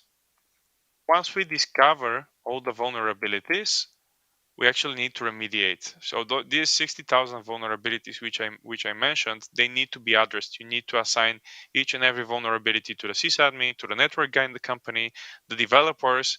So you need to have a very strict way to assign the vulnerabilities to the correct people in the company. I see a lot of companies not knowing what to do with the vulnerabilities, and they don't actually know how to divide how to split the application-related vulnerabilities from the network-related vulnerabilities, and how to focus on the server side. So you need to have analysis. Once you discover the issues and once you have the data, if you don't make the analysis, then you end up with a huge database of vulnerabilities, not knowing what to do further. So yeah, once you know the vulnerabilities, once you know who is the right person to remediate, then you have to assign the vulnerabilities to the correct people in the company. And when you assign, what you need to have is service level agreements. I need you to fix this in 2 days. I need you to fix the high one in 4 days. I need this fixed. It's not about, hey, look at those vulnerabilities and please fix it when you can. You must request the responsible people to fix on time. And if somebody comes back to you like, we're gonna fix it during the next release, during the next development sprint, or we're going to leave it because we don't consider this to be very critical.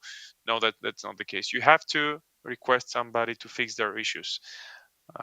Usually people would like to focus on, that's like fixing problems. Nobody wants to fix problems. People want to develop new things. People want to create something, and fixing issues is like, nobody wants to do it. So you need to put the proper focus on this one. You need to make it important in the company that people remediate vulnerabilities on time. And also the patch management. If you have proper patch management in the company, then you are remediating 85-90% of the infrastructure related vulnerabilities. So it's so simple. You just need to have proper asset management, proper patch management, and application security, like software development, like life cycle, to include secure development, and then you end up having no vulnerabilities and being secure. But yeah, also one thing very important when you're asking people to fix, to remediate, make sure that they document the remediation steps. I saw a lot of companies where we discovered the same issues again in 4 in 6 months, and then we sent the same report again, and they were like, hey, but we fixed it. I'm pretty sure I gave it to my developer and he told me that this one is remediated. So it looks like some of the developers, they don't really know how to fix something. So they try something and they believe they did something, but then they don't know. You don't know, as a security manager, you don't know what they did, and if what they did, if it makes sense. So if you have remediation comments from the responsible people about what they did, how they remediated, or if they didn't remediate, did they mitigate, like did they put some compensatory measure in place to protect the infrastructure while this will be until this will be remediated. So yeah, you need to request people to provide comments and to actually discuss with you what was remediated, how was remediated. You need to make sure that this is actually fixed and it's not left behind. Now, I have a comment in the Discord channel. How do you see administering? What do you think about jump boxes? Does it make sense? Absolutely. It's like an ultimate solution. Um, I strongly agree using jump boxes. I think it remediates a lot of issues. It's just not leaving the resource open to anyone in the network. It's going to be 1 or 2 people having access to the system. And I have never seen a successful attack so far for systems, for critical systems, which are only accessible through the jump box.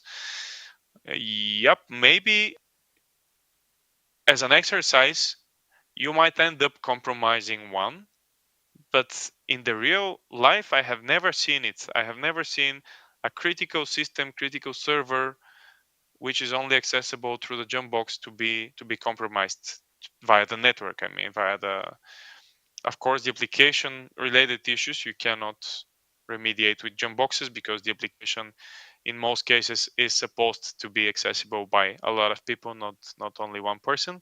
But for the rest of the infrastructure, yes, wherever is applicable, you can use jump boxes. Admin, how do you regularly scan for vulnerabilities in your company? Only paid software. So there is also a few different aspects on this one as well. I believe using free software is a better option than non-using a software because you don't have money to afford it. So yes, if you are scanning for vulnerabilities, then you can use OpenVAS for the application related vulnerabilities, or you can use um, Rapid7 and trial licenses, or you can use Nmap with scripts to discover the majority of the vulnerabilities. However, the paid software is better. It will discover more vulnerabilities because there is a lot of security researchers working behind the paid software. They are working to maintain the plugins or the QIDs, or to maintain the database with vulnerabilities. There is a lot of security researchers verifying if something first of all, keeping the database up to date. Like if there is a 0 day today, somebody needs to populate the scanner's database with the most accurate results, and this somebody is going to be the person working for the security vendor, for whatever vendor is on the market. With the open source software, with the free solutions, you don't have it. It might be that you will discover a vulnerability a few days later, which, as I said, if I see a vulnerability, I will not wait for a few days. I'm going to exploit it. I will try to exploit it. So the faster you discover the vulnerabilities, the better, which means that I prefer using the paid software. Also, when you're considering scanning the applications and the network, usually there is no size that fits all. Like one scanner would not be very good at scanning applications and networks at the same time. There are scanners which are better for the applications, and there are scanners which are better for the network and the infrastructure components like servers. Also, now there is a lot of vulnerabilities related with containers and images, cloud environment, Kubernetes. For this, I would suggest using sensors, and for the containers, using agents, agent-based scanning. It's like the next generation scanning.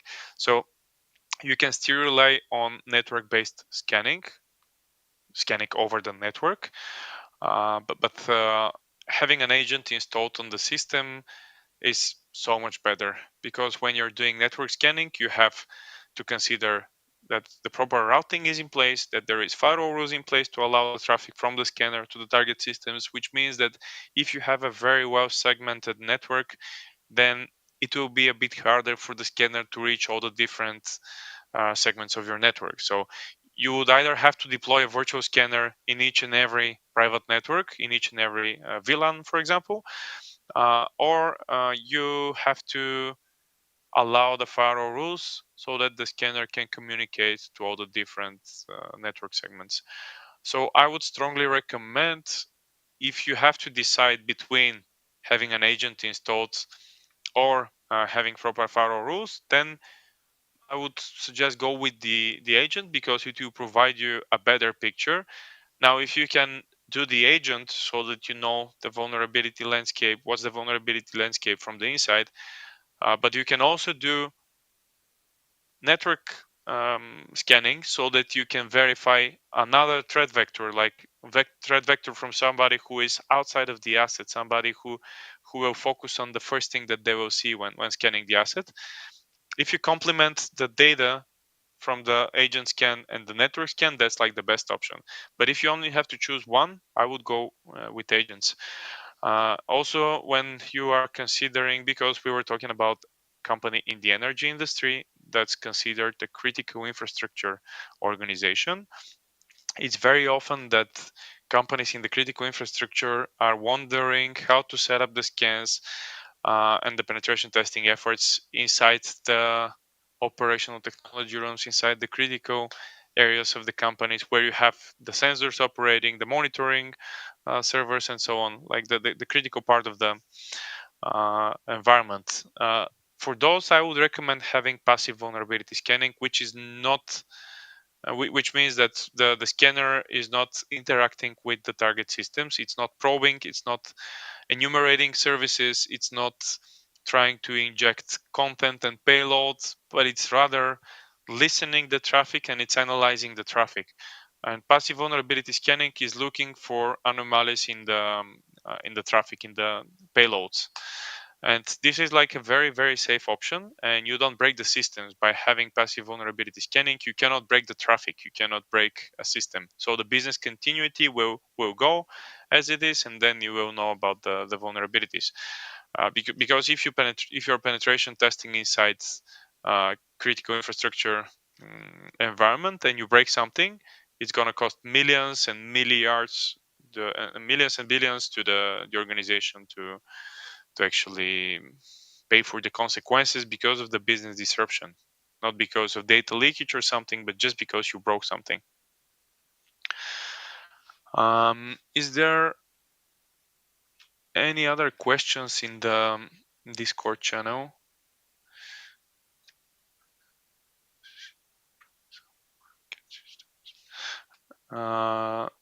Yeah, at this point. So once you have the data from the scanners, it will take you about a few weeks to sort the information. So the very first part is to actually put the information, to aggregate the information from the different testing and scanning activities into one single database in one single place. Companies are usually using Excel or some databases. They create databases where they store the vulnerabilities. But the idea is that you have only one single place where you store the vulnerabilities. Otherwise, you end up having scanning results from the external scanner, another one from the internal scan, another report and data set from the penetration test, another report from the IT security audit, then one more from the social engineering testing. So you end up dealing with a lot of different data sets, and at the end of the day you need to prioritize. You need to know what's the most critical and the most exploitable vulnerability, otherwise you cannot fix it. So the very first point is to actually aggregate the data in one single database so that you can manage, so that you can assess the information. And then of course you have to submit, maybe change tickets to a lot of different people in the company to remediate. In most cases I can see this being late Jira or some other like service now or some other ticketing solution.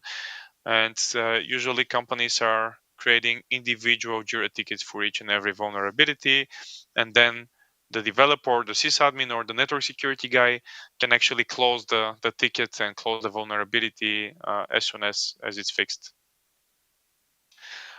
And last but not least, it's very important that you communicate the vulnerability data with the management in the company. So when there is a risk for the company, it's very often that we cannot remediate because lack of budget. Because the people, the CFO will not give us money to invest in security solutions. So when they ask you, why would I do this? Well, there is a lot of vulnerabilities, so you fix it and that's it. Why would I pay for complex solutions and software and more people and so on? You need to provide them with the big picture. You need to tell the managers what is the impact, what could be the cost if somebody will break into the organization. You need to give them like some numbers. You need to give them the financial cost, and this can only happen if you, as a security manager, communicate the findings with the proper business team. For example, if I see that there is a vulnerability in the CRM software, what I'll do, I'll go and I'll speak with my trade relations director, with my trade manager, sales manager, and I will put some financial costs on the CRM system. And then I will say, if this is successfully breached, it will cost that much. And this you need to do with the responsible people in the different departments in the company. You cannot put a financial value yourself. You are an IT person, you are security manager, you know security, you know how to protect the network, but you don't know what's the data cost. So go and speak to the relevant people in the company about what will be mm, the financial consequences for this component and for that component, and only then you can go back to the financial officer and you can say, hey, we had that many critical vulnerabilities and that many high vulnerabilities. Some of them were exploitable, others were not. I spoke with our biz dev, I spoke with our sales director, I spoke with my head of product, and they told me that if this will if there is data leakage on this one, it will cost that much. If the product will break, the business continuity disruption will cost this much. If this will break, the cost will be that much. So only then they can understand the amount of money they need to invest in cybersecurity. Only then it makes sense to the business people to pay for cyber, network security, information security, whatever you name it. Thank you for the attention. I see that there is some more questions. What's the suggestion? What is the suggestion for 100 users company network design? 100 users is already quite a big company. I would expect that there is at least 8, 9, 10 different departments in the company. Probably you have marketing department, sales department, financial department, developers, sysadmins, um, legal team. So you have maybe 7, 8 different departments. I would suggest keep them separately from each other. Also, if you're storing your data on Google Dropbox or so on, because that's what the the organizations of that size usually do. They have third-party software to store to have SharePoint to store the documents and all the company-related information. Then maintain the access very well. But the network security design, I would suggest keep them in separate VLANs. Have them firewall separated with firewall rules allowing only internal to external traffic and not external to internal. Um, Keep the ERP system in a separate segment. And yeah, also I would suggest as a network solution, network related solution, you can consider having an IPS or an IDS in the entry point of the network. And this will actually allow you to be informed about malicious content, malicious payloads, and somebody trying to break into the company. Yep.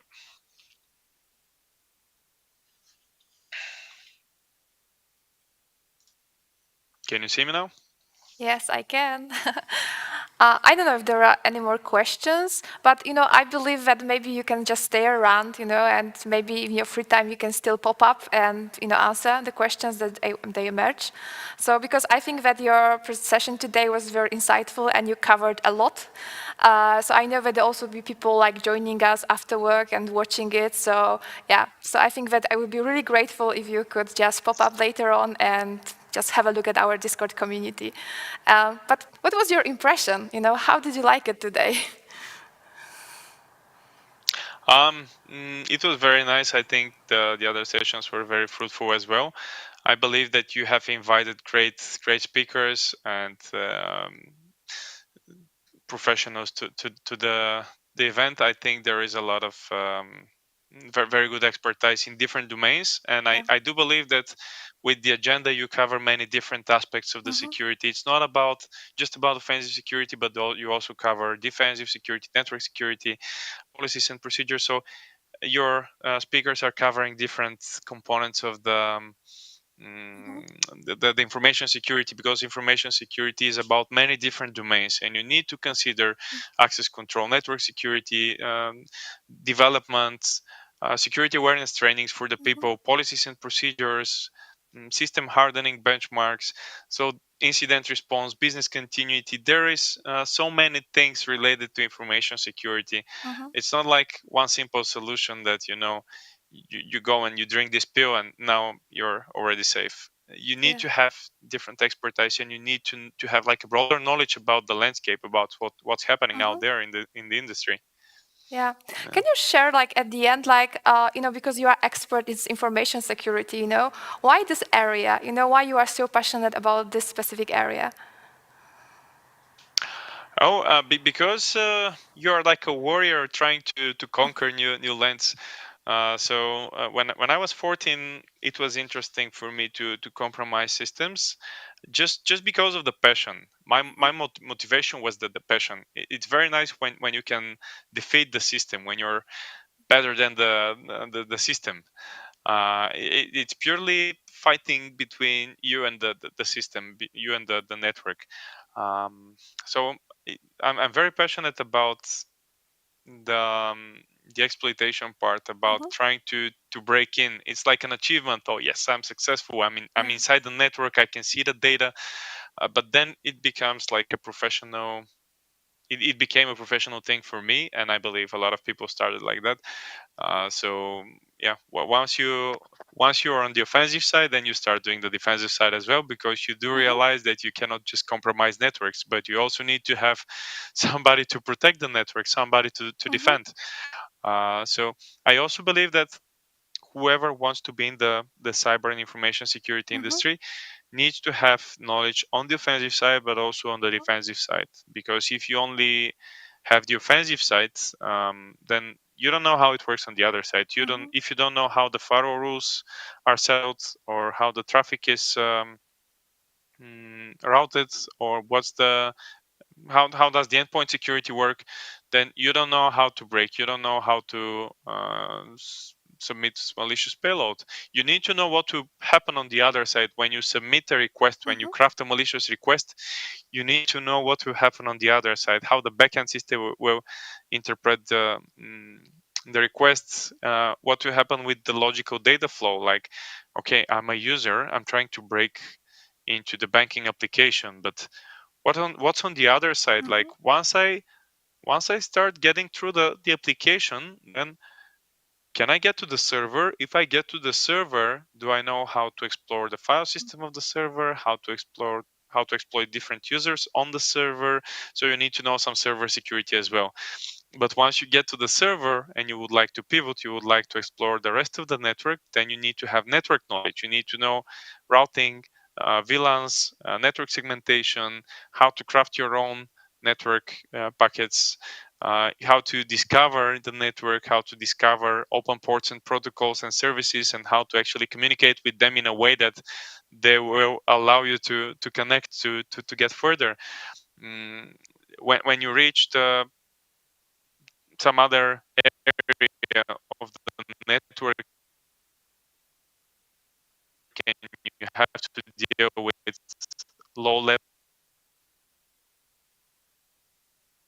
design device, you need to know physical working and so on. So if you want to protect the network, many different You are ways. breaking up a bit, I'm afraid. Okay, so I think that we will just come back to Krasi, on Discord channel, Yeah. because unfortunately, I think, oh, you are back, because I was afraid that we lost connection with you, because you are breaking up a bit. But you are back. So maybe I have the last question, actually, if you can hear me. What piece of advice you would give to young professional pursuing their career in information security?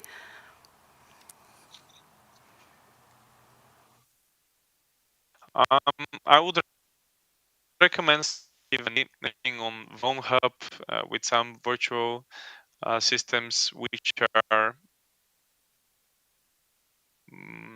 vulnerable by design, that people should start doing before they know the network, how the system works, how the server works. So I would suggest them to have some basics administration knowledge. And then if you want to deep dive into security, then it very much depends if you want to do the offensive part, and then you need some development expertise as well. You need to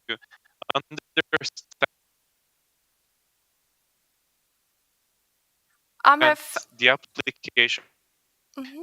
I'm afraid we have some connection problems, so I think that, so thank you, Krasimir, so much for being with us today and for just providing this insightful presentation. And now I would like to invite everybody to a short break, because just after the break, we are going to see the last person of today. I think she's the legend, and I think that her name actually resonates. So I think that we are going to see back around 3 p.m. So now there will be a coffee break.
To wszystko dobrze? Raz, dwa, trzy. Mówię coś więcej, bo ja was słyszę. Dobra. Mhm. Dobra, już się łączę z Zoomem. Dobra.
Welcome back after the break. I hope that you are ready for the last session of today. Now we are going to move to USA, where there is another amazing speaker waiting for us. And I am sure that I don't need to introduce this name because actually everyone who is into cybersecurity in world can easily recognize Paula Januszkiewicz. Paula, it's very nice to see you again. Absolutely, very nice to see you too. Thank you so much for the invitation. It's our pleasure. You know, maybe before actually we move on to your session, I would like to just tell a very short story behind it, because a couple of weeks ago, we had this pleasure just to meet with you and Mateusz, and I was like introducing you the idea of AdminDays and so on, and you immediately picked on this idea, and you said something that was really inspiring to us, like that each of us is IT administrator in some kind. So could you just share a bit more about it? Yeah, absolutely. So even when we look towards cybersecurity, it's very hard to be really good at it if we are not an administrator. Yeah, so we need to know what are the different configurations, misconfigurations behind, and what kind of settings we need to change in order to either be more secure or eventually be more on the hacker side. So administration knowledge in general, it's something that we cannot really survive without in the cybersecurity field. Yeah, that's a great approach. Actually, I won't, be prolonging it anymore because I know that our community is like eagerly waiting for your presentation. So please, I hope you enjoy it and wish you good luck. Yeah, thank you so much. Thank you. Absolutely. So yeah, once again, welcome to my session. And you can see that I'm Paula Januszkiewicz, and what I'm doing purely for a living, it's cybersecurity. Actually, for the past 20 years, which sounds quite funny, right? But my company, CQURE, that's something that I have established 15 years ago. So we're going to celebrate 15th anniversary in October this year. And pretty much going straightforward to the subject. I'm also, as you can see, Microsoft Regional Director, but I do not work for Microsoft. It's more a very honorable but external role for someone who is dealing with technologies and converting that to something maybe sometimes a little bit more innovative. And I'm also very talkative because I always have an opportunity to share what our team has prepared, what I prepared on a various sessions. So also within our session today, I'm going to have quite a lot of things for you, including the tools, which as you always guys know, if this is not the first time you join the session, you are able to get from our website. There is no registration, nothing. So you go to secureacademy.com/admindays, and this is the place where you guys are going to be able to deliver the slides, but also tools. So hopefully everybody is prepared, set up. You don't need to worry whether you're going to get the tools. Let's just enjoy it, and let me know if you guys have any questions. And after the session, I'll be also connecting to the Discord. So please let me know. And my team is also here. So they will try to pick up the questions during the presentation as well. And hopefully everything's going to be good.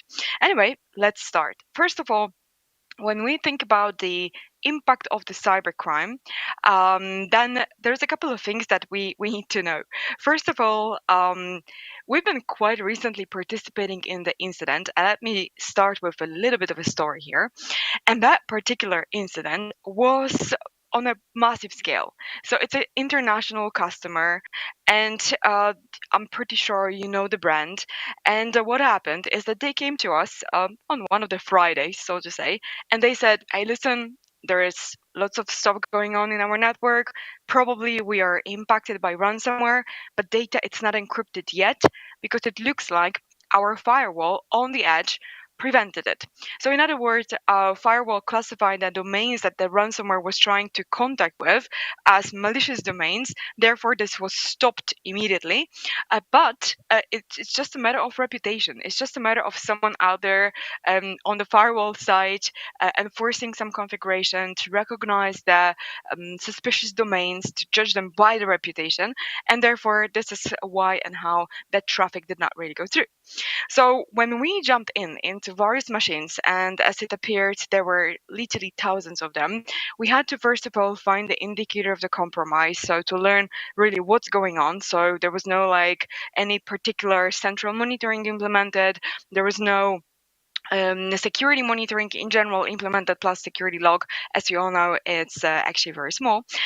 Therefore, what we had to do simply to do the threat hunting. Yes, so by leveraging the dynamic analysis, we analyze, or simply I was there performing the project directly, so I analyzed different places in the operating system, and then it appeared that ransomware was actually there already running in a form of an unknown executable, so you can pretty much immediately spot it on one of the machines. On the other machines, ransomware was actually launched through MSI exec, so you could find that in the process memory. So that's also very interesting, because if you go to the properties of the process, then in, for example, Process Hacker or Process Explorer, you are able to see what are the different memory protection beats, protection flags over there. And then if there's an RWX, and of course, if there is anywhere a part sign of an executable code, which is like MZ, then basically you will be able to see that that's probably something suspicious. And what I did, I took the stuff from the memory of the MSI exec and I extracted, dropped it on the virus total, and that has been identified as Loki. So this was very interesting, because just because of the firewall, that infrastructure wasn't smashed. And totally, I'll tell you one thing, that when I talk about that story and I think about it, I truly have shivers, because it is a story of luck, where just the firewall really prevented the attack. But if it wasn't that, then I asked that question, what that would happen over there? And they said that we will be completely smashed. There will be no way to recover very quickly. Our store, because it's a retail customer, would be completely smashed as well. And then that would mean that our team would need to travel to various locations and so on, and fix these computers, recover them, and so on. There was no up-to-date backup. So you can imagine that it would be a little bit of a massacre.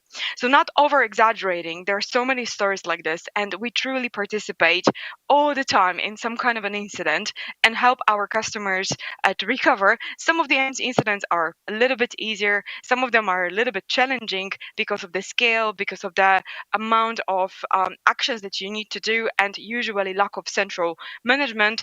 But one good thing comes out of that is that there's always something you can find, and there's always a way, while being an administrator as well, to figure out like what are the ways to fix these things. And out of curiosity, I will tell you that within that large customer, the way how we were containing the incident, because truly that was the only way, was through the scheduled task that we've written. We're running the PowerShell scripts that were written also for the purpose of that project. And then this is how we were cleaning things up, doing the checks, and then we were generating reports that were verified later to make sure that everything is clean. So as you can see, the story is one of many, but showing us how important it is to be able to move smoothly in different components, different solutions in the infrastructure, to not always to be able to find what's going on, but also to be able to introduce some, let's call it some kind of an automation. So scheduled task, it is an automation, but it's not a perfect way of managing things. But at the same time, knowing how it works, then we managed to contain the incident, and then nothing happened. So they were like, whew, completely lucky in terms of surviving that particular incident. Okay, stats. So if we get into summary of 2022, you can see that we've got 77% of organizations that do not have a cybersecurity incident response plan. Wow, right? So it means that they don't know what to do. It means that they have no ways to react. And it's in general a challenging process, because again, we can kind of see it. So every time we go to the incident side, the team over there, they don't know what to do. I'm joining the call, there's like 40 people over there, and they're asking, for example, hey Paula, what we are supposed to do. It's very inconvenient. At the same time, of course, I feel responsible for my part, absolutely, but there's so many people asking you that question while they know infrastructure better, right? Or they supposed to. So if I supposed to, like, if I could wish something out there for the future, it would be definitely more of an incident response, containment techniques, implementations in our learning programs for future, because that's something that quite often is missing, but it's also so needed when we think about it. So also, James Comey, former FBI director, he said that 207 days, it's the average time to identify the breach. So that's quite crazy, right? Because that also means that hackers, they spend time in the infrastructure for like actually over 200 days. And according to IBM, it was like 204. So that's in general the average time there's someone out there in the network without noticing. So what kind of information we are able to get, what kind of damage we are able to implement. And that is something that I would love to also talk about in the top 10 mistakes that are done by administrators, and giving you a little bit of a broader picture of what we see from the project perspective in the cybersecurity field. Some of the tips, some of the mistakes over there are quite easy, I would say, but some of them are like, okay. So hopefully you guys gonna get something from this presentation. You're gonna pick 1 or 2 or 3 mistakes, and then of course you're gonna implement some fixing techniques. So the first one, which is actually pretty simple, that's one of these simples out there, it's the misconfigured network communication services. But is it that simple? And the reason why I put that in a first position is because even by the story that I was mentioning, you could see that it's just a network communication that actually prevented over there that ransomware. And fairly, when we think about ransomware and in general the profile of a malware, which we analyze a lot, and there's one thing that they have in common, and that one thing is actually that all of that stuff has to communicate over the network. Obvious, right? But there's hacker on the other side, and he or she needs to receive that communication. So logically saying, why don't we in our workstation profiles do not implement additional layer of security which would prevent processes that are unknown, undefined, and so on to communicate over the network?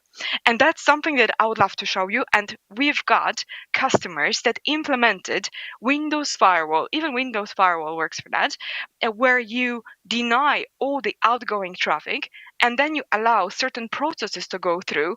And when you analyze it, there are not that many of them. There are like approximately 20 processes that you use for business that are actually the ones that are communicating over the network.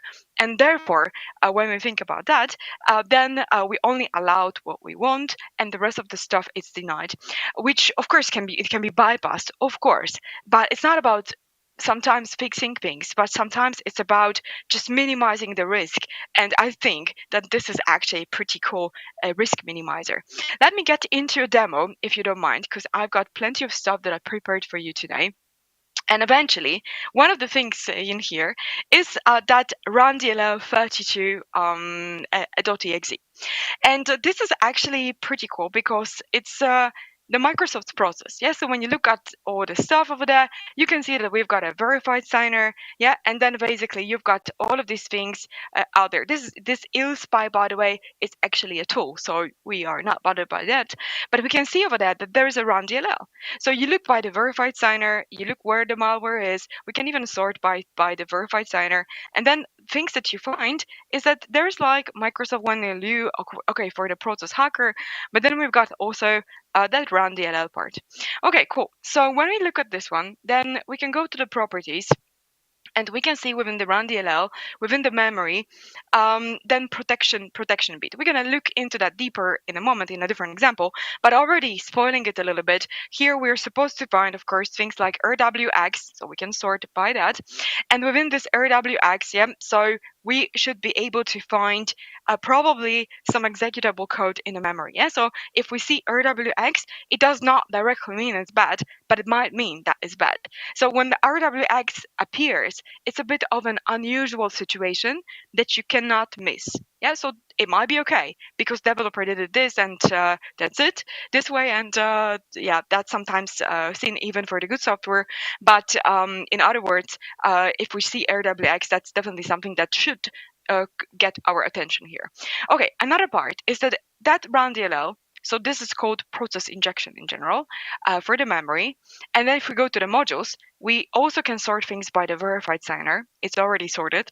So we can see that there's like temporary file, malware client DLL, and yes, these are very indicative names. But if we will not see the description, there's a temporary file. Why there's supposed to be temporary file in the memory of the process? And injections, they may not always happen in the form of a DLL. So as you can see, there is an NLS, MUI, NLS, and so on. So, well, that one is actually good, but temporary file, that's really weird. So especially when we go back to the memory, so just to show you that, we go back over there, we sort by the name, let's do it, and let's go to the very bottom when there is tilde. We've got basically a piece of code, and if we double click on that address, then you can see that there is an MZ. MZ stands for the Polish guy, which is Marek Żbikowski, who actually invented an executable a long time ago. So there's a very nice article on Wikipedia about that, so please have a look.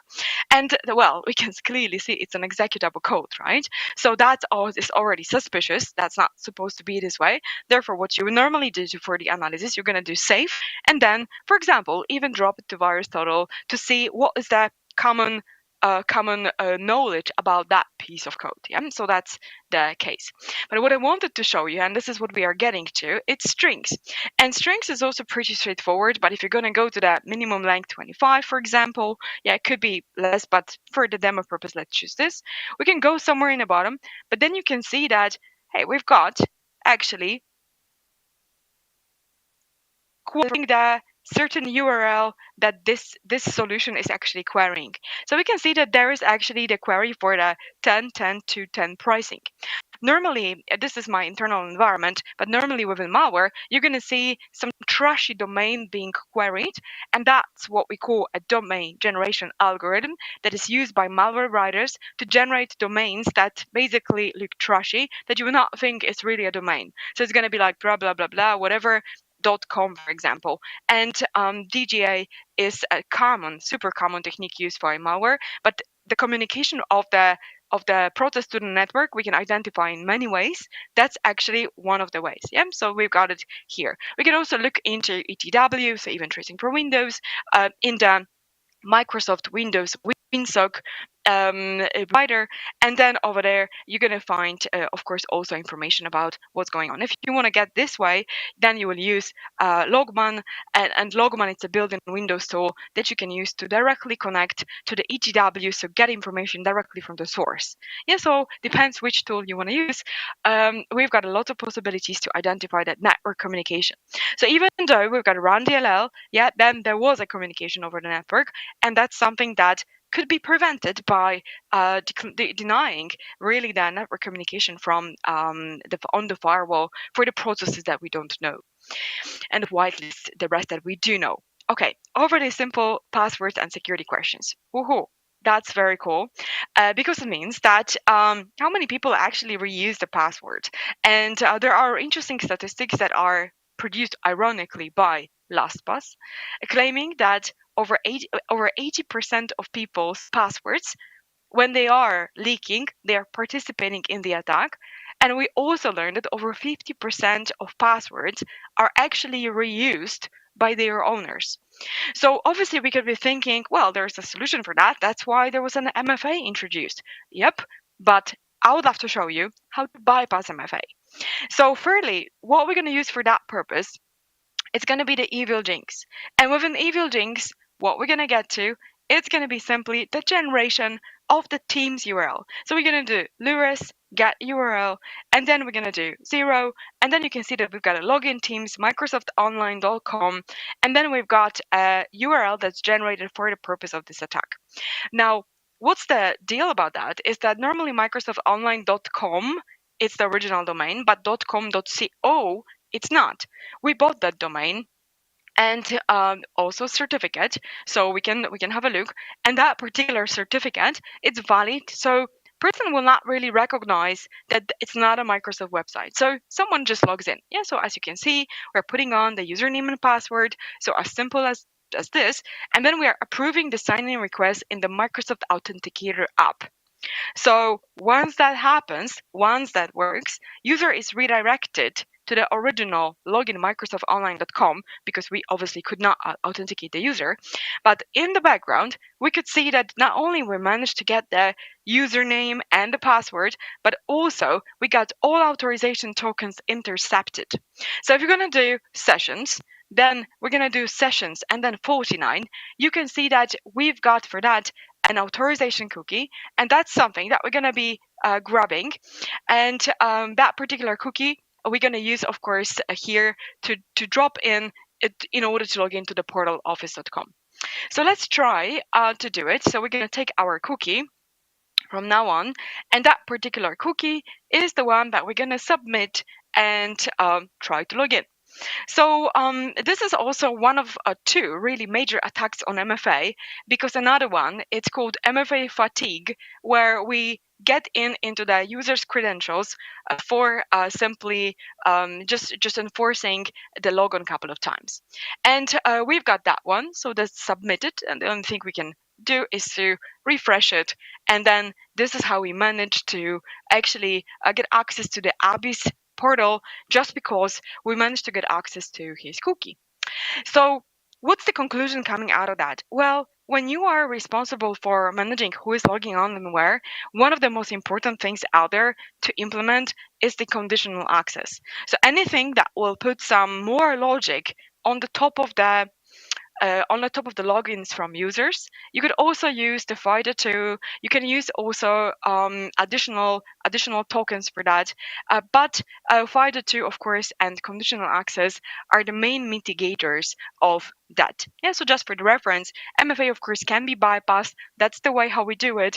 And it all depends on the other logical factors out there. So where do we come from? Is this cookie used from a different location in the world? And things like that. Of course, logic, which always helps us out to survive in cybersecurity. Anyway, let's move on. Lack of network segmentation goes all along with actually a number 4, which is lack of server message block signing, so SMB signing. And these two things are so important in terms of like when users connect through VPNs. Question is, what do they see? That's one thing. Second, what kind of traffic security we've got. So if user sees too much, are we able to see things around, and are we able to see what's the communication in between servers and so on? Because if we are, then it's a bit of a hassle, because the other thing that we need to protect is to make sure that that traffic, it's not changed on the fly, so that we cannot perform the spoofing activity. And that is something that I would love to show you in terms of actually one of the most deadly attacks that it's always worth to start the pen test with, which is actually related with signing. And fairly saying, the signing as well is also quite easy to implement. Of course, it's a matter of being compliant with all the solutions that you guys use and so on. But at the same time, it is so important to make sure we do it right, because without signing, what will be our way to secure the traffic inside? Isolation, it could be, yeah. So IPsec isolation or domain isolation through IPsec, but that's also one of the things for SMB signing that mitigates quite a lot of attacks that we know. Okay, perfect. So what we're gonna do, what I would love to show you, and that's gonna be the next demo out there. So I'm looking forward to it. Is the place where we're gonna be just causing SMB signing, and it's not that much of an exciting demo. I mean, I love it, but the point is that within that particular demo, we're just gonna, of course, overuse that traffic. Yeah, so SMB not being digitally signed, it's quite a huge threat. Altogether with NTLM version 2 on board, and both of the protocols for authentication, NTLM version 2 and Kerberos, they have their own issues. For example, for Kerberos, you've got Kerberosing and so on. But that is actually one of the common ones that has to be at that point mitigated. Okay, anyway, that's what you see. That's the whole attack. It's not much, right? So we can see that we've got a Python. We're going to run here SMB relay X. That's from the in-packet master. You could use PowerShell for that. Why not? But we are using this one. And underneath, we are using the Metasploit just for listening. So you could set up some other listener as well, and that would do the job too. So what we're going to do, exploit over there, and then we are just waiting. What are we waiting for? We're waiting for someone to do //IP. And fairly saying, //IP is going to trigger the NTLM version 2 authentication, and we're going to capture the response, capture the challenge, and we're going to take the challenge and relay it to the target. And our target over there is going to be 10.10.10.250. And 10.10.250, it's something that we have configured just for the reminder here. Yeah, so that's going to be our target. Okay, anyway, let's do it. So I'm doing it on my side. This is all live.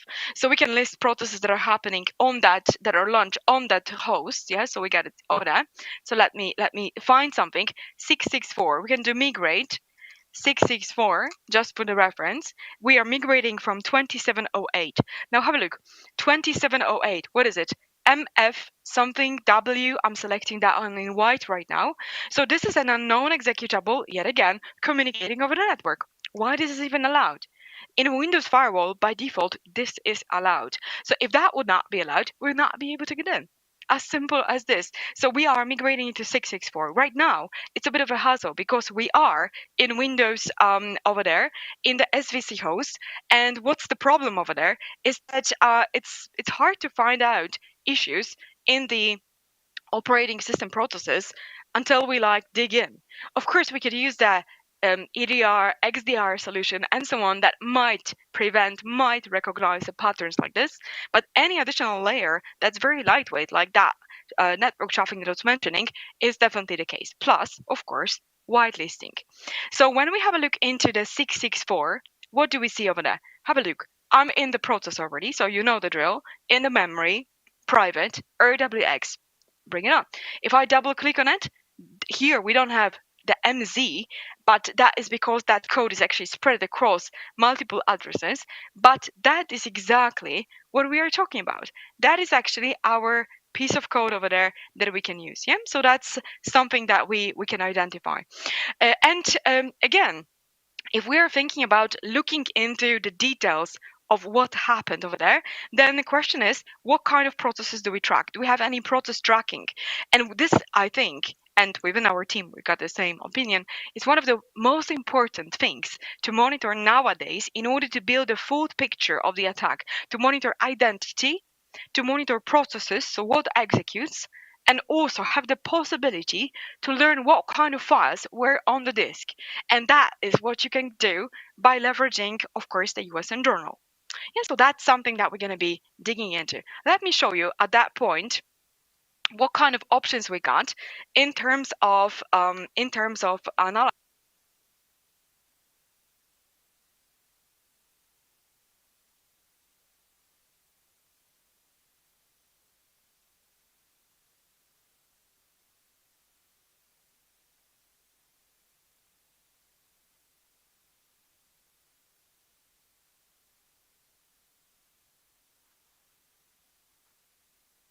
Oh, okay. Is it better right now? Yeah. Yeah, it is turned on. Yes, someone. Tak? Okej, super, teraz jest git. Dobra, okej, super. So let's tak, jest okay. Super. Okay, so let's move forward. So over there we've got the command prompt where we can get into prefetch. So we can go to the Windows, and then we can go to the prefetch, and then the next part we can analyze, of course, what's going on, and how we're gonna do it. First of all, if we're gonna go and search the process that was executed over there, yeah, so we can do just maybe even like for the prefetch files and search for the one that we got with M, yeah, then we're gonna see that that entry it's actually there. Yeah, so that's basically this one here. So we get a MFW something something. Yeah, so that's this one, and that is the one that eventually we can use for the deeper analysis. And for the prefetch, it's so easy because we can use the appropriate tools for that. So let me actually go out and to the tools, and we can use the CQURE prefetch parser and then specify the C, in this case Windows prefetch, and then we can put on the name. So let's do paste without a space, of course. And another part we're gonna do is -A for the analysis. Yeah, so here we go. So here what we're learning is that that run count was once. So it means that malware was executing only once. And well, it's not really helping much, but at least you know what kind of processes were there and how many times they were running. But it doesn't really tell you who did it, how it was done, and stuff like that. So it seems so important to monitor, of course, what executes, and at the same time, introduced a whitelisting, which one of the mistakes is allowing unusual code execution, which means that we are simply allowing, for example, PowerShell to run, communicate over the network, use different Windows processes for in case of a low bus, low bin, so the living of the land binaries and scripts in order to execute, and that is something that it's simply a mistake. So no whitelisting on board shows us basically the pretty huge attack surface where you are able, for example, to use tools like certutil, regsvr, pageadmin, and so on to execute and, for example, overuse Windows situation. Now, one of the things that when we think about whitelisting and also quite a common usage for the identity theft, one of the things that is worth mentioning, this is of course VSS admin, because in order to be able to extract hashes from Windows, you need to have permissions to the SAM database /ntds.dit and also to the system hive. And okay, but what if we are just an admin? What if we cannot elevate to local system? Yeah, in that case, you're going to use VSS admin and simply create a copy, of course, of the SAM database and system hive, and then extract hashes from these two files offline. Yeah, so that's basically what we mean by no whitelisting on board. Another part is the old protocols or their default settings. And that means that we have to here focus on a couple of things, simply reviewing, analyzing, and so on, the situation where we've got a misconfiguration, we are just using certain solution for a long time and we think it works well, but the problem is that quite often we see issues like this, especially related with the SQL part, which is quite a common implementation. Everybody has some kind of a database out there, and what I would love to show you is how we are able to overuse the clear text queries. So what we got over there, it's simply a setup where we can get into the query. So that's just the SQL Management Studio, SQL Server Management Studio.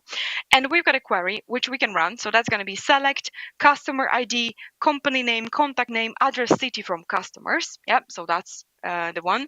And once we execute it, we can see on the other side that there is actually an output, which is just nothing special. It's an output from the database. But if we do refresh the logins over there, you can see that we've got Bob and SA, which is also not something that we should be worried about, yeah, in this case. Now, the next stage over there, it's going to be to show you that that query runs in the clear text if we have the TDS, so the tabular data stream protocol used underneath without any protection. And that's, by the way, the default. So therefore, what we're going to be doing over here, we will analyze the traffic, and let's use, of course, the Wireshark for that.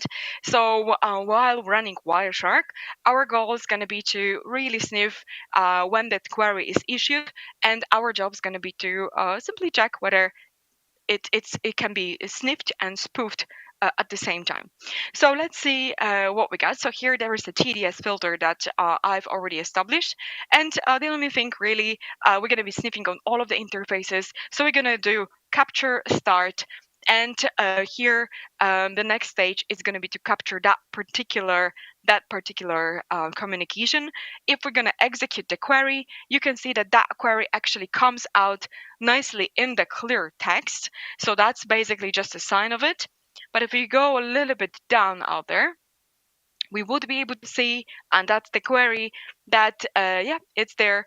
And that's the select customer ID, company name, contact name, and so on. So it's exactly the query like we read it from before. And the next stage, it's going to be to take that query exactly how it is, and we're going to be replacing that with a malicious query. Yeah, so that's going to be the next stage. For that, we're going to use the SQL inject. That's, by the way, the script that we are able to use for that kind of a replacement of the queries, so the SQL injections, and that, of course, is going to run with ethercap underneath in order to be able to perform the spoofing activity, sniffing and spoofing activity. Yeah, so as you can see, we've got a select customer ID, company name, contact name, so all one-to-one, no typos, like we saw it, and then create login hacker with password 1. Yeah, so that's what it is.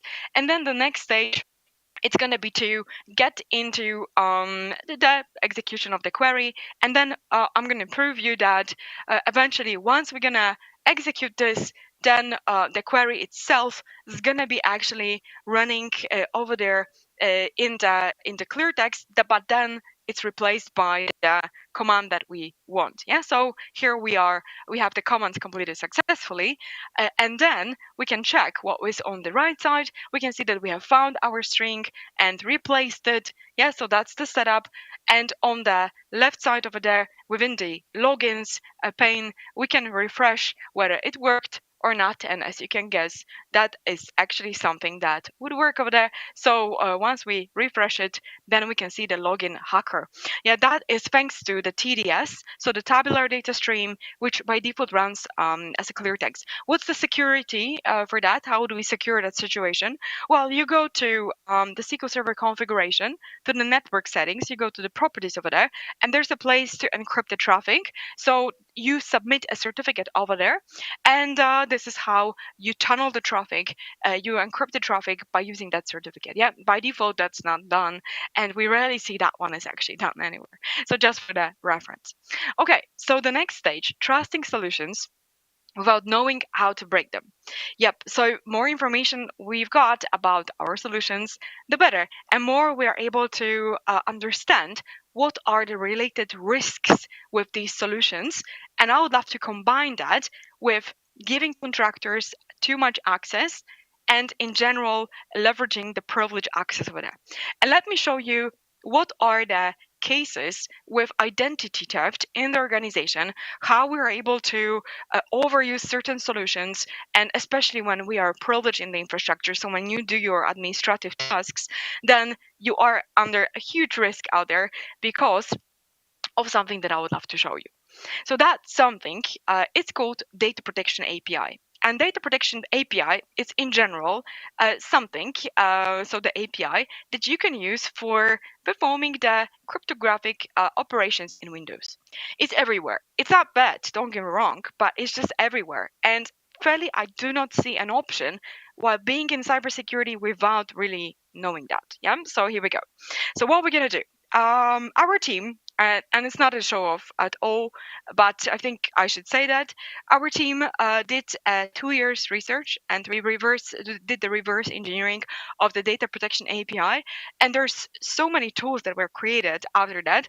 And the tool that I'm going to be using over there, that's the CQURE secret example. It's one of them. So if we're going to use it and we're going to extract PFX, the PFX file from the domain, like what PFX, from what domain, like what's going on over there? Well, actually, in the ntds.dit, when you literally take it and even drop it to Notepad, we found out a string. And that string is that PFX. And that PFX, let's actually import it. It's actually quite deadly, and the password is going to be secure for that. So here we go. That PFX is actually something that is a little disturbing, because if we import it, mgrmsc, you can see that going to personal certificates, not available, that's their certificate like this. It has been created while someone set up the domain, not the domain control. Well, the eventually yes too, but that's the domain. So if you're gonna rise a functional level, make some changes, whatever, like that certificate, I just want to tell you that whatever you think about right now, probably answer will be to that no, because whatever you do, you cannot change that certificate. That's the point. Yeah. So you add additional domain controller, whatever. No. Yeah, you cannot change it. Like, why do we even care about that certificate? Let me show you this. So we do care about that because that certificate is something that you can use to violate secrets of every single user in the organization. And I want to prove you this. Have a look. Freddy Krueger, secure Freddy Krueger. That's my account. Password. So I'm logging on as a regular user that is connected to the domain. Yeah, so that's as simple as this. We can confirm on that by looking into the network adapter over there. It's both connected to internal network. Yeah, and that's it. Now, Freddy Krueger, being a nice guy over there, unfortunately, stored the password in the Google Chrome. So we get over there, action URL, Freddy Krueger secure OS, and there's a password. Yeah, so that's LinkedIn, and that's Chrome Pass. So it's not Chrome, it's Chrome Pass. That works because everything you run as yourself has access to all the other secrets, it's important, that you have stored by yourself. So if, for example, you're going to run, I don't know, Minesweeper, then Minesweeper might potentially get access to all the passwords that you have ever stored in that box. So KeePass makes so much sense, of course. But let's leverage that. Yeah. So here we go. Now, next stage we're going to get to, we will, and let me at that moment restart that box, change the users, as we call it, cache logon data. Some people call it cache credentials, but that's wrong. We don't call it credentials because these are not credentials. Yeah, it's not something that you can log on with. It's something that you can compare with. Therefore, we cannot call it credentials. It's stored in a registry, and cache logon data, so to say, it is nothing but MSDCC2. Let me just type it, MSDCC2, and that's actually the result of the PBK df2 function, which takes into consideration username, DCC1, and then HMAC SHWA1, and then of course we get a 10,240 iterations on 16 blocks, and 16, not 160, but 16, and eventually DCC1, it's just an MD4. This was, by the way, used in Windows XP. So DCC1 was in XP, MSDC2 in Windows Vista. So we get an MD4 on the top of the username, joined with passwords, a hash. Yeah, so that's what's the setup here. So I'm going to leave it here, and then let's go here, repair your computer, and troubleshoot, advanced options, command prompt, and we're going to do one check over there. So CQ tools, and then we've got a Kiwi Secure Edition, Mimikatz. This is actually Secure Edition's Mimikatz. So LSA dump, I'm going to use that module for that because that's what it is about. And then we're going to do override the cache logon data. So Windows, System32, config, and then system, and then we got a D Windows, System32, config, security. Unfortunately, I don't have the possibility to tap, so I have to type because it's offline access, and /kiwi to override cache logon data. This, by the way, is good for forensics because you can see also what time someone from the domain logged in. Yeah, so that's the power of cache logon data. Some people disable it. I wouldn't, because there is not much risk related with that, but quite a lot of positive stuff. So we disconnect the computer from the network. Why we're doing this? In order to be able to log in with the cache logon data that we have just changed, because I want to show you that the password will not come out, and that certificate that we've got is actually responsible for decrypting the user secrets, where we're going to learn that that password is going to actually come out at the end. Yeah, so our presentation ends up with bad news today, but let's give it a try. So we've got a password, and that's the one. Enter. Nope. Mimikatz. Yep. Okay, let's log in. And the very last part is going to be to, of course, override the master key of the user, as we call it. So in terms of a DP API, that's a very important aspect because that's the way how we're getting access to the secrets. We will run Chrome Pass in the background to show you that the password will not come out. And I'm going to use that opportunity to actually go into the CQ tools and DP API and do a couple of things. First of all, here calculate the password hash. As you can see, this one is empty, yeah? So the password is empty. And that will be Mimikatz, and then that's it. And then the next part, we will do CQ master key ID, where we're going to use the PFX from the domain, new hash that we have just generated. So we will need to re-encrypt our secret. And what will be the secret then? File. And we have our tools for forensics that allow you to learn what kind of secrets you actually have. This one is called CQDP API Blob Searcher. And if I will be running it in runs for a certain time, then I will learn that the master key for Google Chrome is actually this one, B55. So I'm going to do copy as path over there. And then I'm going to paste this path, enter, allow it to regenerate. Here we go. And that's the one. And eventually here, let me just refresh that. We will be replacing, as you can see, this guy, it's the old one. So we will just need to rename it maybe and put it like this. And then this AD modified is something that we're going to be dropping like that. And then the very last part over there, it's to give it an attribute of a system and hidden, boom. And then, well, if it doesn't work, I can go and sell coconuts on the beach, but not this time. Yeah, it actually worked. So what's the conclusion on the top of that? That if someone has simply an access to the domain on the administrative level outside, that's not a surprise that you can, of course, have access to quite a lot of details. But the point is that if a hacker gets that access eventually, then there's nothing you can do to fix structure afterwards. If it was once under attack, you can consider it compromised forever, because that certificate allows you to get access to everybody's even personal secrets or any secret that you store in the Windows box. And unfortunately, there's nothing you can do about that besides implementing whitelisting, monitoring identity, and also monitoring what executes and where. So that's basically something that I was already mentioning. Therefore, don't forget that any tool that we don't know how it works, we don't know what's the code inside, might be a potential threat for us, especially in the administrative world, where when we run the tool that we don't know, that tool may have access also to our secrets. And if we are working on a privileged account, then basically that could be devastating. Okay, so we talked about the 10 mistakes.